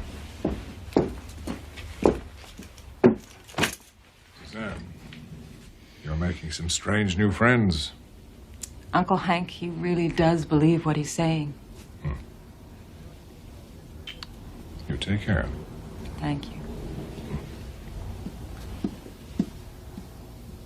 Miss Underwood, put me on the President's afternoon calendar, and then connect me with Lieutenant Colonel Paul Ironhorse. You expect people to help you. You're going to have to be a little less obstreperous and a little more gracious. Well, there's no time for gracious. Norton, it's Harrison. Uncle General Wilson wants hard evidence. That's exactly what I'm going to give him. Norton, we've got some work to do.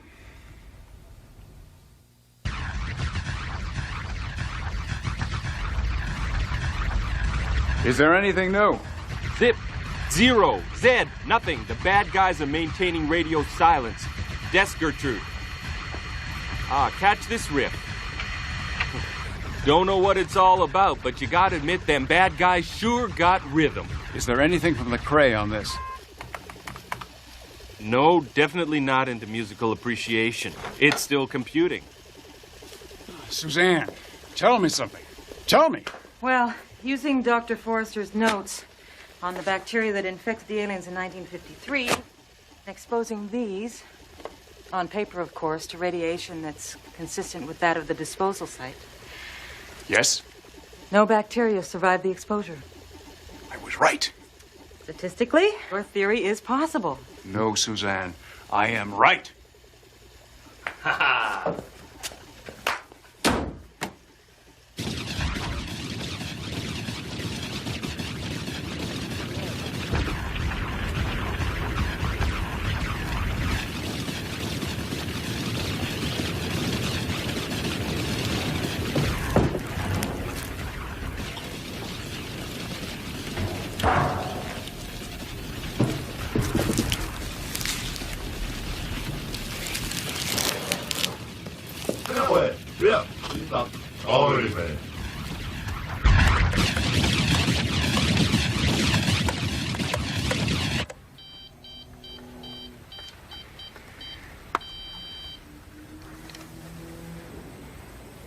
Charlotte, hi, it's me. We have to talk. Damn.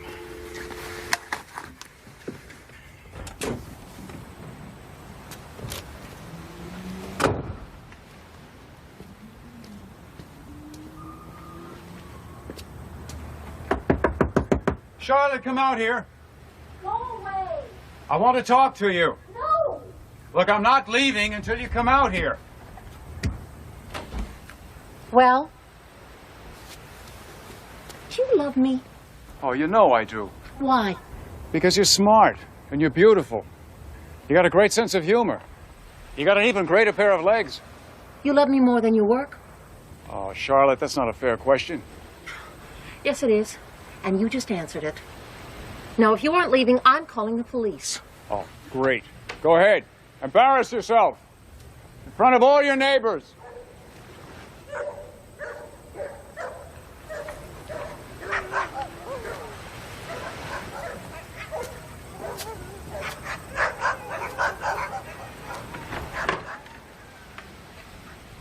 Hi. What took you so long?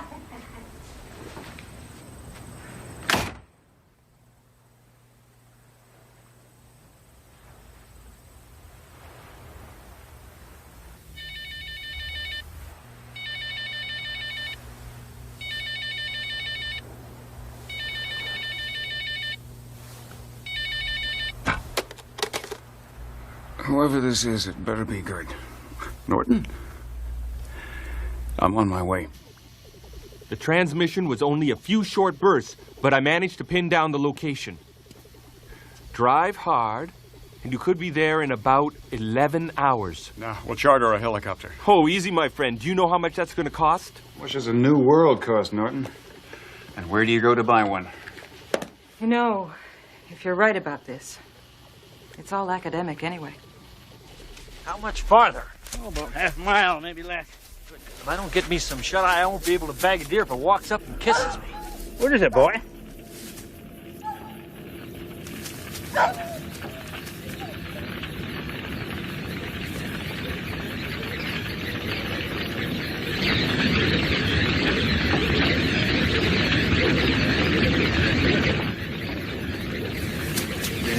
In bunches. Yeah, tell them about the fires. Yeah, big eyes. Bonfires and big hands, long arms. And they would. Thank you very much, Tony.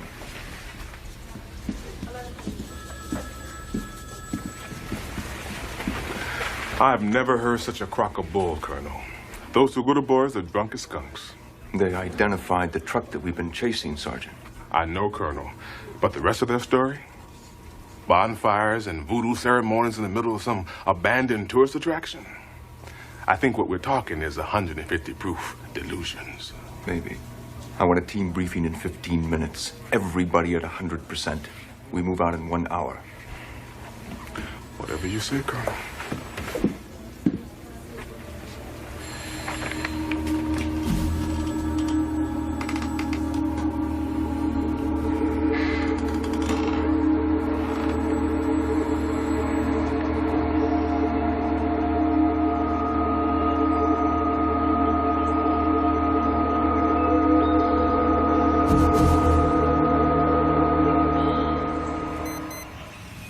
Close as we go until dark.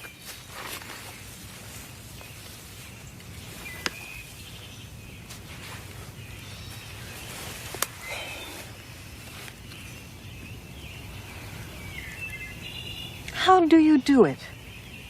Make yourself go to sleep like that. Body clock. If I don't sleep 1 hour every 5, I'm worthless.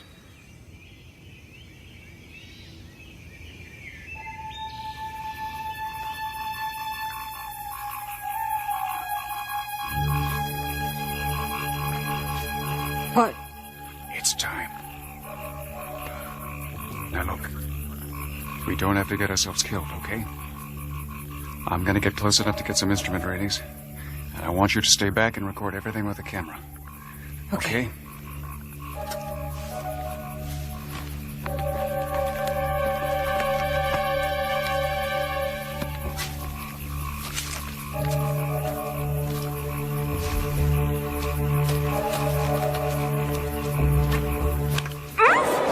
Suzanne!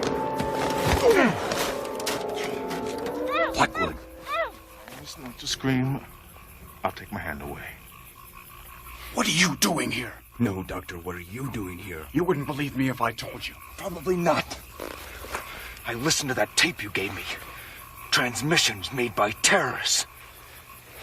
20 minutes of the best of Buddy Rich is more like it, Doctor. Got a problem with homegrown American music, Colonel? Sergeant! You're about to witness a rare event, Doctor. Delta Squad in action. Anytime, any place, any objective. Colonel, you can't. You've got no idea. You've got no concept of what you're getting into. Few terrorists, small arms, poorly defended perimeter. My men might even be over-prepared, Doctor. Colonel, no! Colonel, you're gonna make a horrible mistake!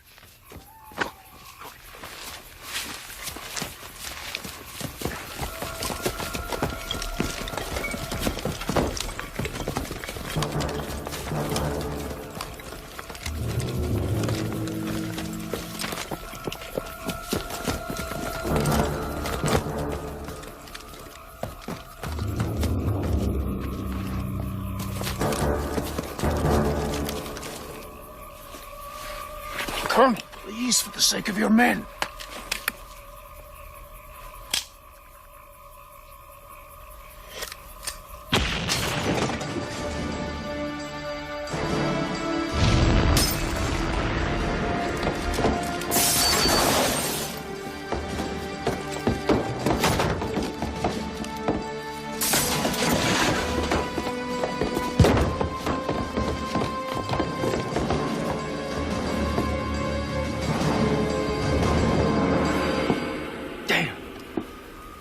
Not even here. Yeah, well, you can thank God for that, Colonel.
Who are these people?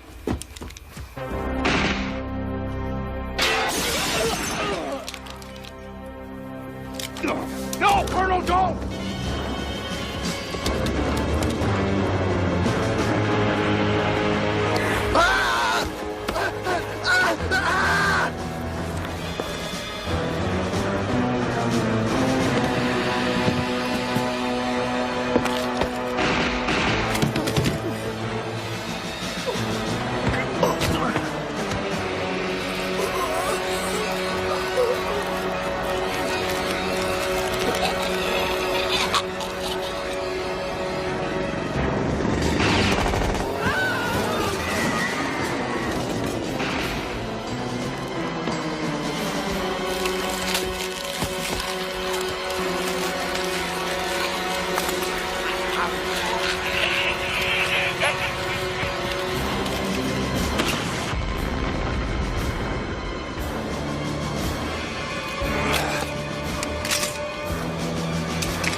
Wait here!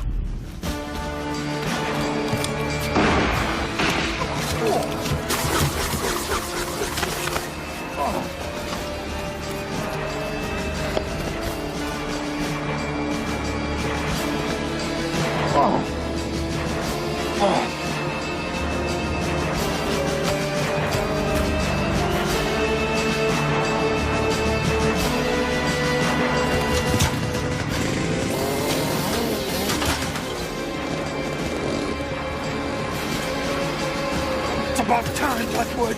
Cut me loose! Later! Do it now or there won't be any later! Hold on! Cut me loose! Blackwood, no!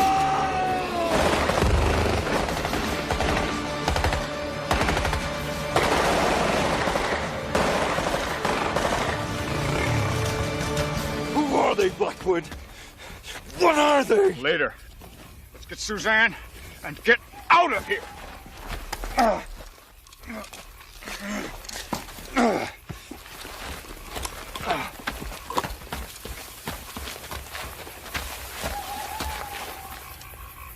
Where's Suzanne? I told her to wait right here. You'll compromise our position. Come on, we've got to put some distance between us and them. Not without Suzanne. You saw what they did to my men. If those things have her, there's nothing we can do. Iron Horse, we've got to try. Forget her, Harrison. She's had it. I'm not leaving. Okay, but I'm digging in.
Nothing. You? I never should have brought Suzanne along. It wasn't your fault. Well, whose was it? But she had to be one of the most uptight ladies I've ever met, but at least she believed me. Thank God, you're all right. Ugh. I am not uptight. I am a professional. Does not know how to follow orders. Now, you were supposed to stay out of sight in the woods. You neglected to tell me that those things, aliens or whatever they are, would be crawling all over. By the time I worked my way down here, you and the Colonel were doing your off-road routine, so I figured this would be the best place to wait things out. Where are they? Long gone.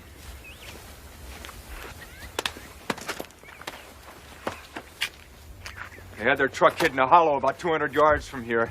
This is weird stuff we're dealing with here, Blackwood. Bolas. Terrorists that don't act like terrorists. Terrorists that don't die like terrorists. I actually saw a body dissolve after I shot it. We all saw some fairly extraordinary phenomenon, Colonel. When in God's name is somebody going to start explaining things to me? I've already explained as much of it as I understand myself. You've explained nothing, mister. I don't believe in ghosts, and I sure as hell don't believe in aliens from another planet. Excuse me for sounding uptight, but can we argue about this someplace else?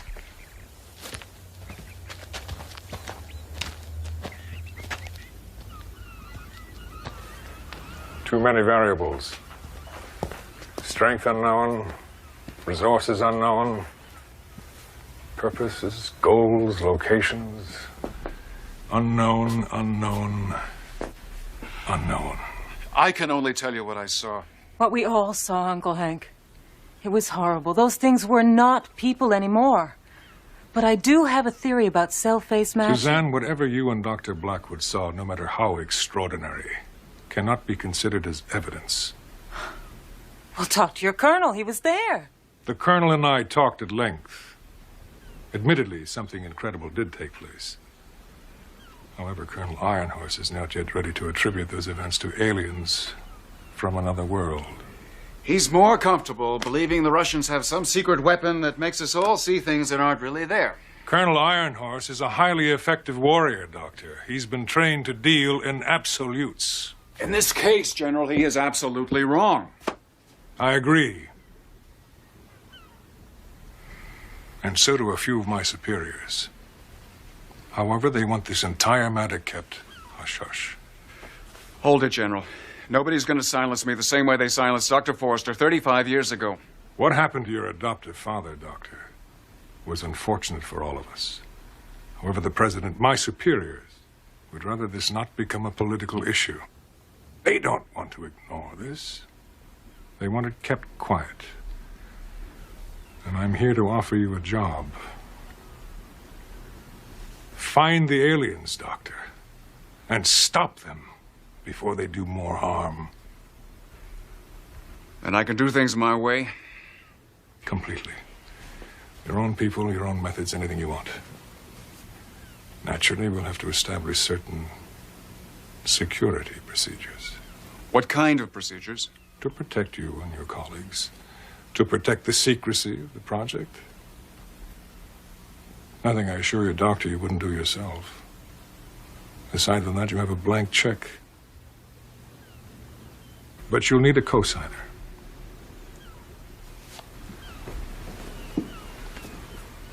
I believe you all know one another? You haven't said a word for 2 hours. Why do we have to move? Honey, it's business. It's always business. It's only for a little while. Always for a little while. Debbie, pouting is not going to change things. I'm not pouting. I know it's difficult to leave your friends, but you'll make new ones. I hate making new friends. Debbie. I know relocating is inconvenient, but it's only short term until we neutralize the problem. What makes you think that's neutralizing? I really like that word. The aliens will be that easy. I don't care how many of those things are out there, Doctor. They have no heavy weapons, no resources. We'll track them down. We'll make alien sushi out of them. This is it. Welcome to government property number 348, also known as the Cottage. 25 totally secure acres in the middle of nowhere. Without proper authority, no one comes in, no one gets out. Makes pizza deliveries a bit rough.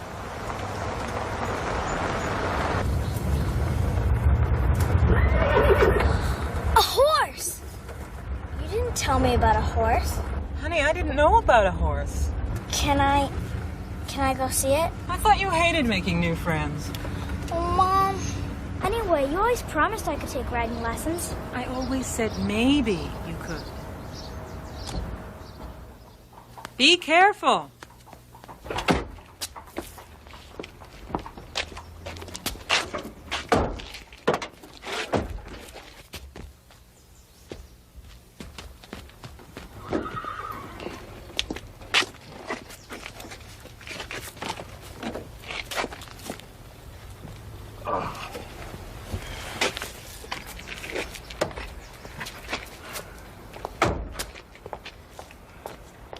Well, hello.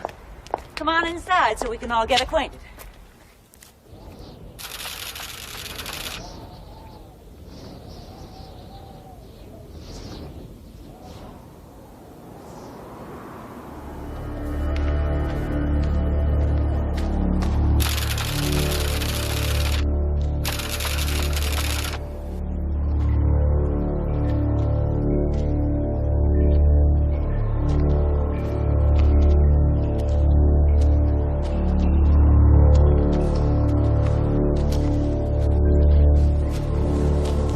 We remain here until all is ready.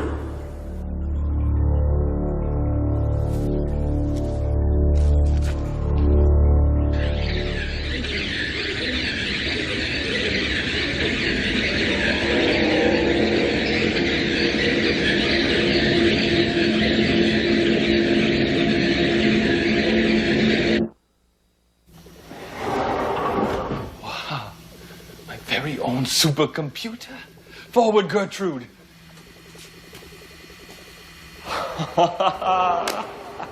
What did you do, Colonel? Read my Christmas list. Whoa, Gertrude. Well, you can't be expected to do the job if you don't have the equipment, Mr. Drake. Well, keep up that attitude, Colonel. I might even get to like you. Well, someone sure spent a fortune. Well, the government wants to see that everyone's happy, Doctor. Well, now all I have to do is find, no, better yet, create bacteria that is impervious to radiation, lethal to aliens, and absolutely harmless to humans. Maybe I could just cure the common cold in my spare time. Well, if you find yourself with any spare time, Doctor, you must be doing something wrong. Have a nice day.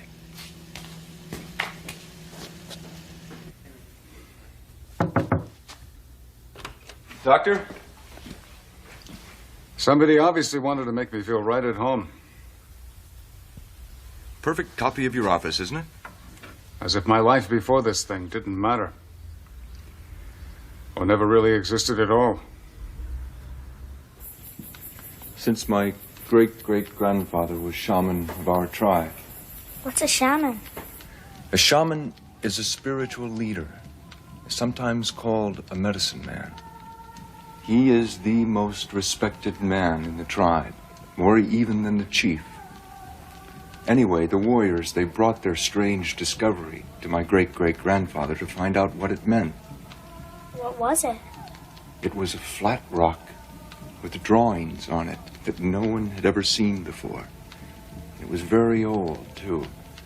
Older than the nearby cave drawings or the drawings on ancient pieces of buffalo hide that had been passed down through the generations. What kind of drawings? I'm glad you asked that. They were of a man wearing a bowl that covered his entire head, and his eyes glowed, and he carried a wand. Magic wand? What seemed like magic because the wand, it threw out bolts of light. Well, my great-great-grandfather, he took the rock, and he went into the desert for 1 moon. That's about a month. And when he came back, he gathered everyone in the tribe together. And in a very strong voice, even though he was very weak and hungry, he said, "We know that our people were the first to walk this earth, but others came before us." Wow, what did they do then? They fired him and got themselves a new shaman. You made that up. Only the last part, Debbie. The rest, I don't know. Bedtime. Mom. Complain while you're getting ready for bed. Good night, everyone. Night. Night. Sleep tight. You folks gonna be here long? Well, we hope not, Mr. Kensington. I mean, no offense meant. None taken, Dr. Blackwood. You stay here as long as you have to. Now, what sort of a question was that? We might have to restock the pantry.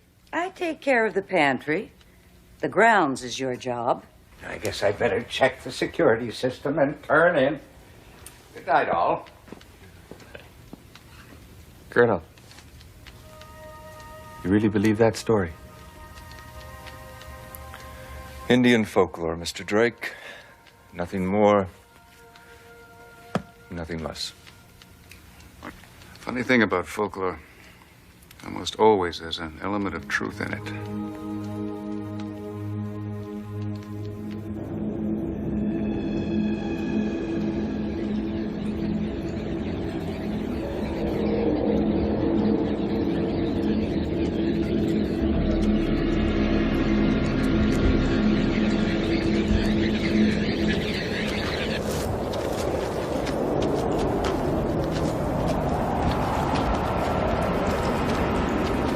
All is well. We're strong again, and ready to resume our invasion. Not too hastily, comrade. Our ship's onboard computers must finish their pre-flight checks first. We've been patient for so many years. We can afford to wait a bit longer. Doc, I'm getting nowhere fast. Without more information, all the supercomputers in the world can't decipher the alien radio signals. We'll have to reconceptualize our approach. You're talking to the king of reconceptualization. What we need, good buddy, is a clue. I mean, even linguists needed the Rosetta Stone before they could read hieroglyphics. We got diddly squat. Well, we've got Dr. Forster's old research. We've got photocopies of some alien maps. Maybe you can find your Rosetta Stone in here. Norton.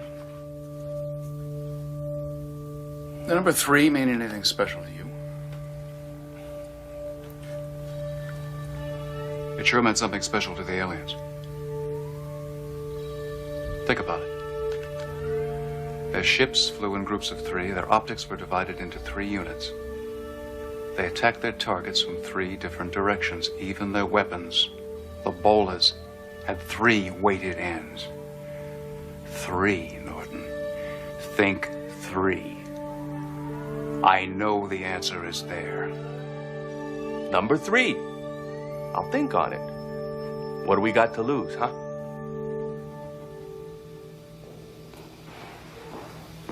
Suzanne, Huh. you missed dinner. Well, you sleep 1 hour out of 5. I miss meals, especially when I'm working. You find something interesting? Have a look. What is it? You tell me. This is the tissue sample you took from the dissolved body? Mm-hmm. But it's not exactly human anymore. Then what is it? Half human, half alien. It's as if the cells from both species have merged to create something new, unique. And this sustains your cell-phase matching theory? Oh, no, Dr. Blackwood. You're not going to peg me to a conclusion that I haven't had time to prove yet. Fair enough, Dr. McCullough. Suzanne, Yeah. good work. Thanks, Harrison. Thanks a lot.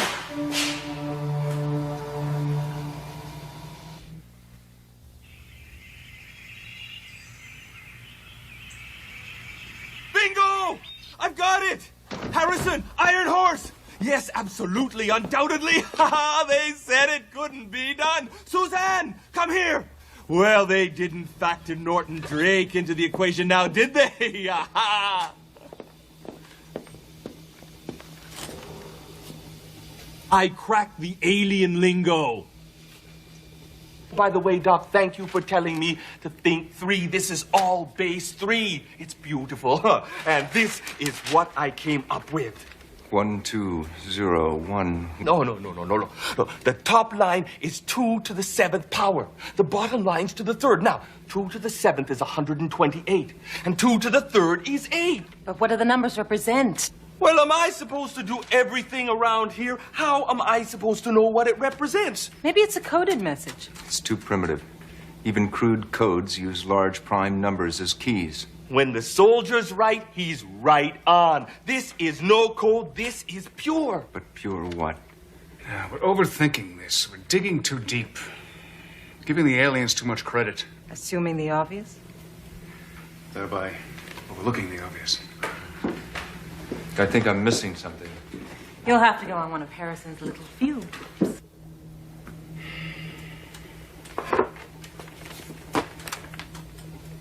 You've loaded all Dr. Forster's material into the crate. Stayed up all last night. How long to run a basic substitution program? Those numbers versus the material in the alien documents. With this little baby here, about 10 seconds.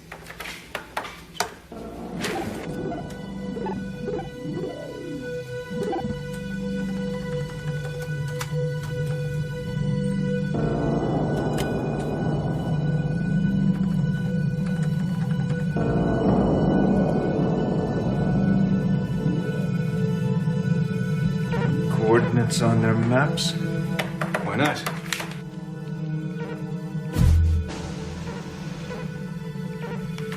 Right there. That looks like the middle of nowhere to me. Well, if the aliens considered it important, we'd be wise to do the same. It's important, all right. That's Kellogg Air Force Base. They're planning to overrun the base. I've got to get General Wilson on this immediately. Think about it first, Colonel. Think about it the way an alien would. Why attack an Air Force base? Now, you said it yourself, without resources, without weapons, even at full strength. Even by surprise, their attack would have no chance of success. But there's still something here we're not seeing. And we won't. Until we start looking at things the way that aliens do. You expect me to climb into the heads of these creatures? You've got to give me more to go on. Okay, they're soldiers. The same as you. Now, you tell me. How do soldiers think? I spent 4 years at the point, 15 more active duty. Hell, Doctor, I'm not sure I do think anymore. I react. Okay, start there. You're their leader. React to your situation. Okay, I need good intelligence. Know your enemy. Communications. They already seem to have that. Supplies. You gotta keep the troops fed. Weapons. Definitely weapons. They don't have any. Or at least none that amount to anything. That's their primary weakness. Which makes it our strength. Have you ever heard of Hangar 15? No.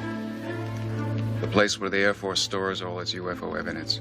You mean Hangar 18? Or Building 18 at Wright-Patterson? Forget it, Doctor. That's all a myth. No. Hangar 18 is the myth, Colonel. That's disinformation created by the military. Hangar 15. That's the real McCoy. I don't believe it. Dr. Forster did. It's in his papers. I think now might be the time to call General Wilson. Ask him if it's a myth.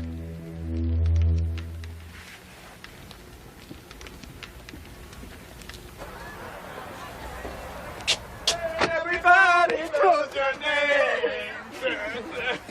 And we're always kind of kidding. Sometimes you wonder everybody knows their name. And they're always kind of kidding. Where's the keys? Where's the keys? I got them. Give it up. What kind of chopper pilot are you? Everything's under control.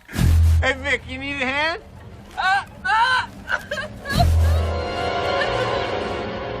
Come on, Vic, shake a leg.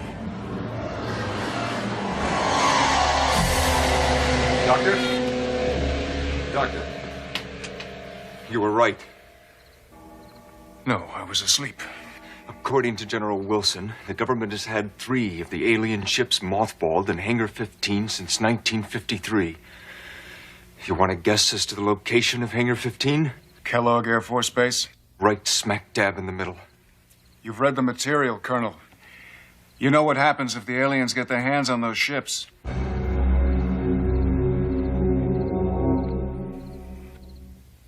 I haven't had a chance to test this properly, but I just hope it works. I sure hope we don't have to use it. You ready? Let's go. Did General Wilson approve of our plan? Enough to grease the wheels with the brass at Kellogg Air Force Base and to give us the specs on Hangar 15 security system. Well, I'll be able to have this deciphered before you even get there. We'll crack that safe with no problem. What the hell is this? Nothing, just some bacteria. Oh, I can give you the scientific names if you like. That's not necessary, Doctor. Oh, don't worry, Colonel. It's absolutely non-toxic to us. Under normal circumstances. Colonel, can we go now? We have a lot of ground to cover. Just one moment, doctors. There's one last detail. You're in the Army now. Inspection in 5 minutes. I'm told the outlying areas of your base have ideal terrain for my company's survival training, sir. Well, if I'd had some advance notice, I could have made the arrangements. I know what you mean, General. It was last minute for us, too. Special mission coming up. I can't really talk about it. Middle East. It's about time. Let me have Captain Williams take you on your survey. It's not really necessary, sir. I think we can find our own way. General Wilson said that we shouldn't inconvenience you in any way, sir. Always glad when the Air Force can lend a helping hand to you Army boys and gals. Keep me apprised. Have to get a piece of that action. Yes, sir. Let's go, Corporal.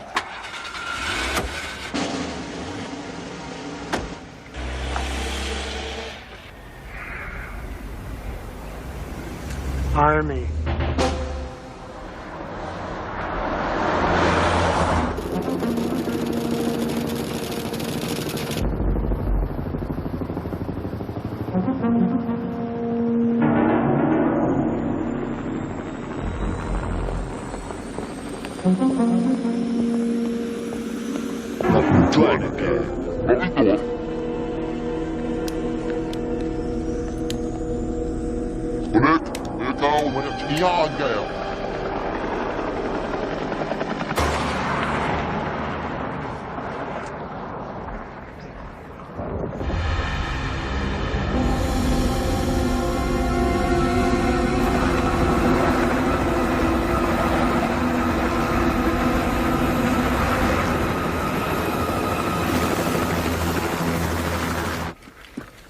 Thanks, Colonel. I don't believe in guns.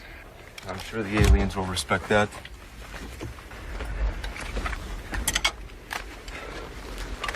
Okay, let's go, people. Let's go.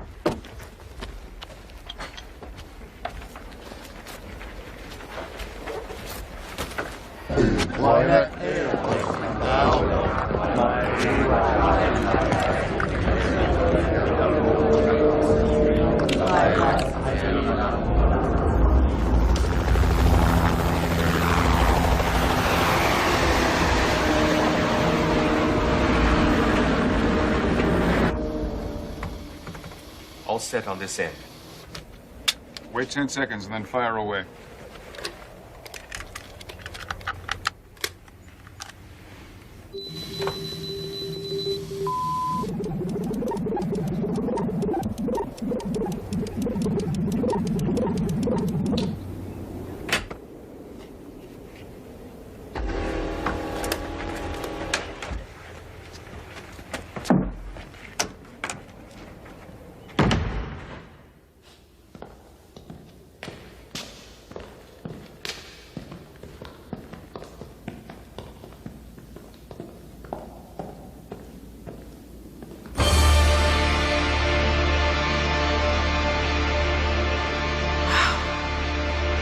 Yeah.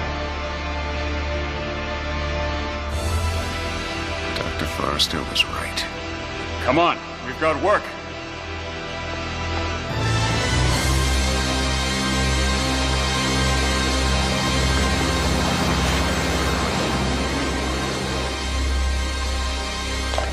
Are you sure we have to do it this way, Doctor? You tell me. According to the research, these ships produced a shield making them impervious to nuclear blast.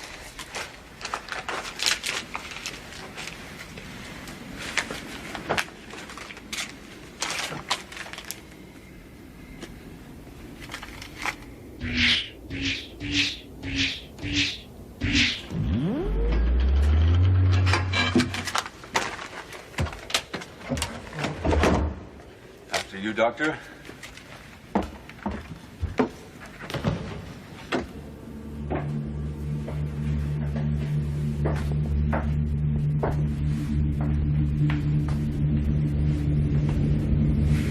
are you supposed to fly these things? Nobody ever figured that out. Dr. Foster speculated that the aliens were somehow able to use brainwave impulses. Here, you're the expert.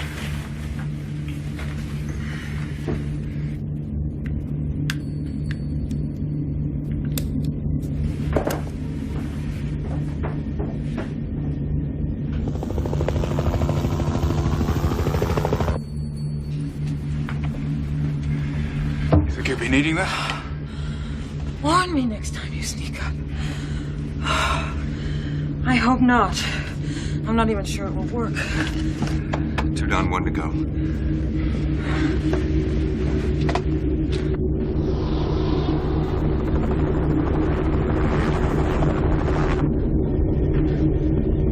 What is it?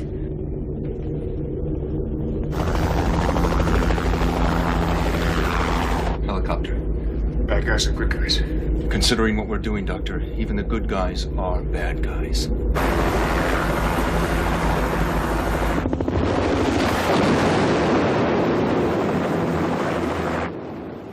Bad guys.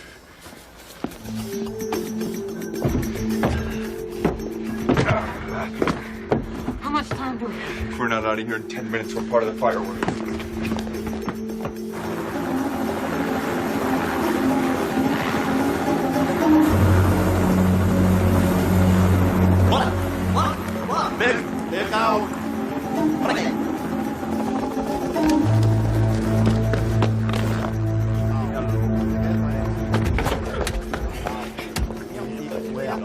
Those are my men.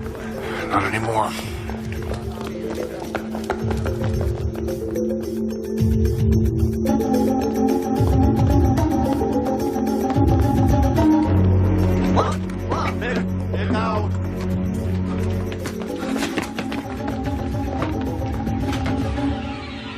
Sergeant? Reynolds, it's me.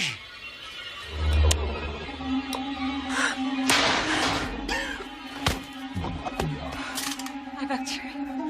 It worked! We can use this on them.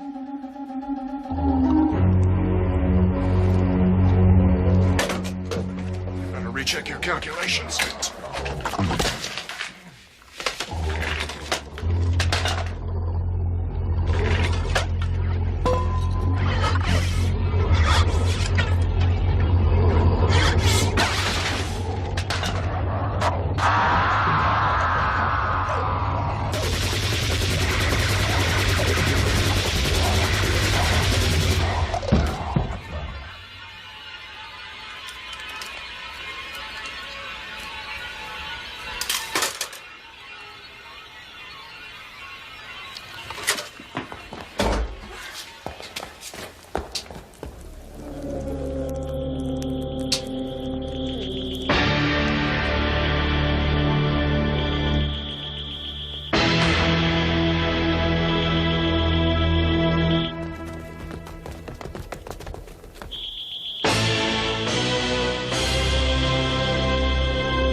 Still have trouble believing in aliens.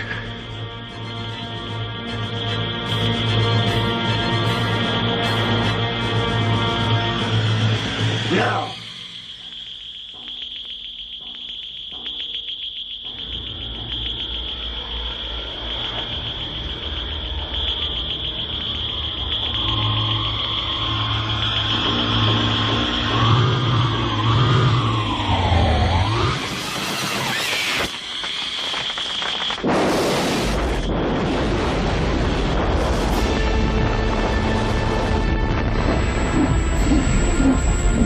Watch a little fast, Colonel.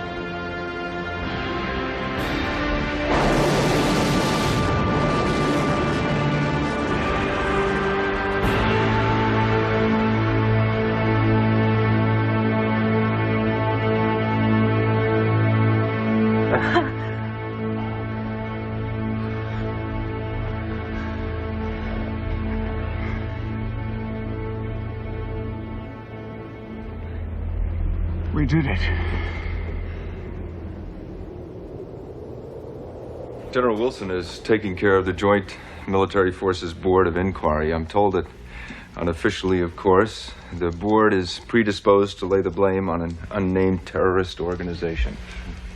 A whole lot closer to the truth than they'll ever realize. I'm just glad all of this is behind us.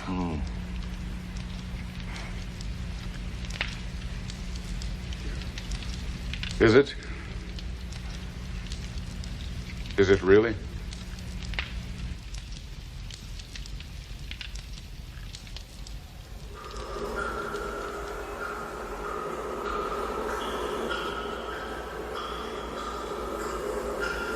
Our council allows us no margin for failure.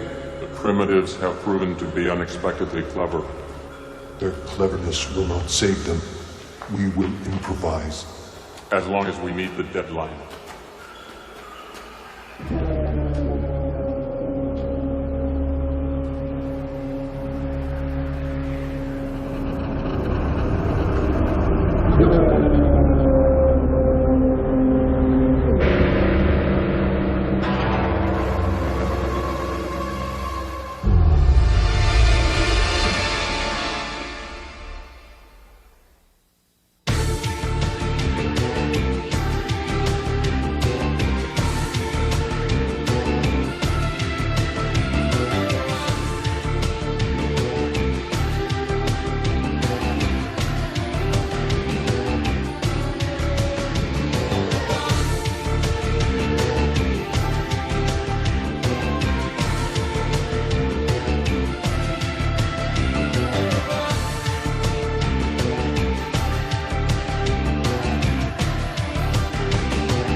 Beyond our universe, there is a planet besieged by alien invaders, where a young king must rescue his love from the clutches of the beast, or risk the death of his world.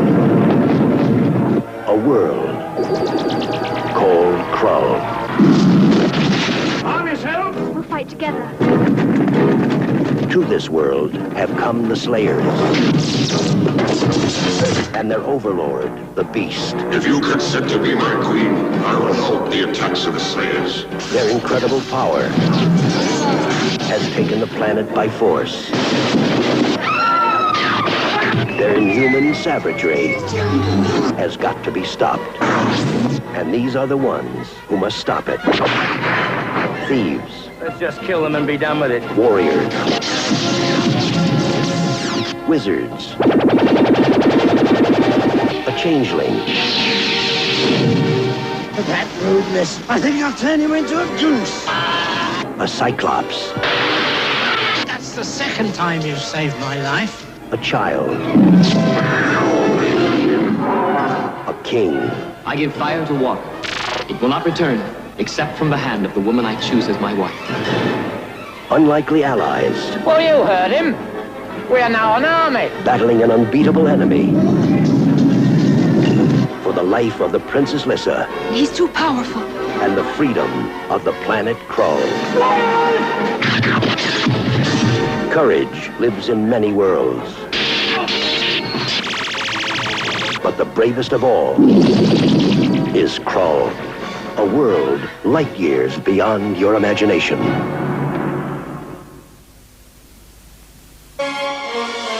At the far end of the universe, there is a planet ruled by a being of utter evil.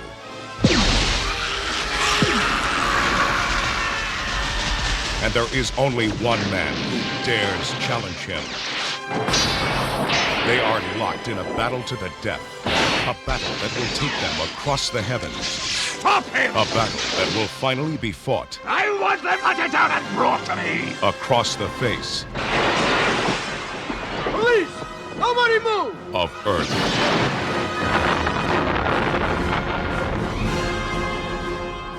I think I'm gonna need some backup. Can you show us the way? Of course. No.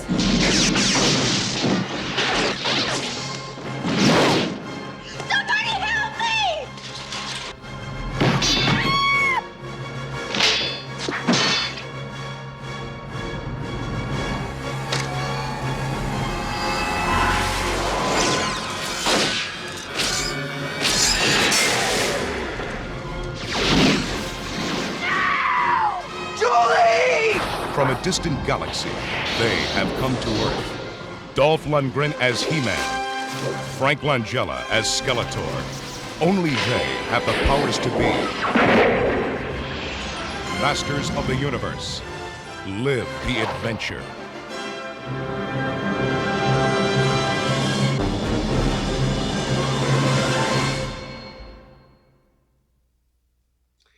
Hey, I hope you liked War of the Worlds. I really like this one.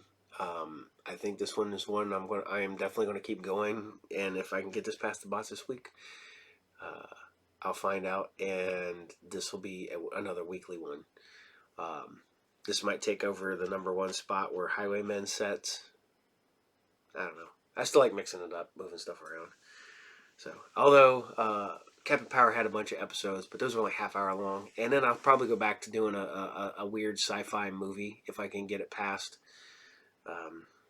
Like we did Vindicator a couple weeks ago now. We'll try that. And like I said, I'm still looking for other sci-fi shows.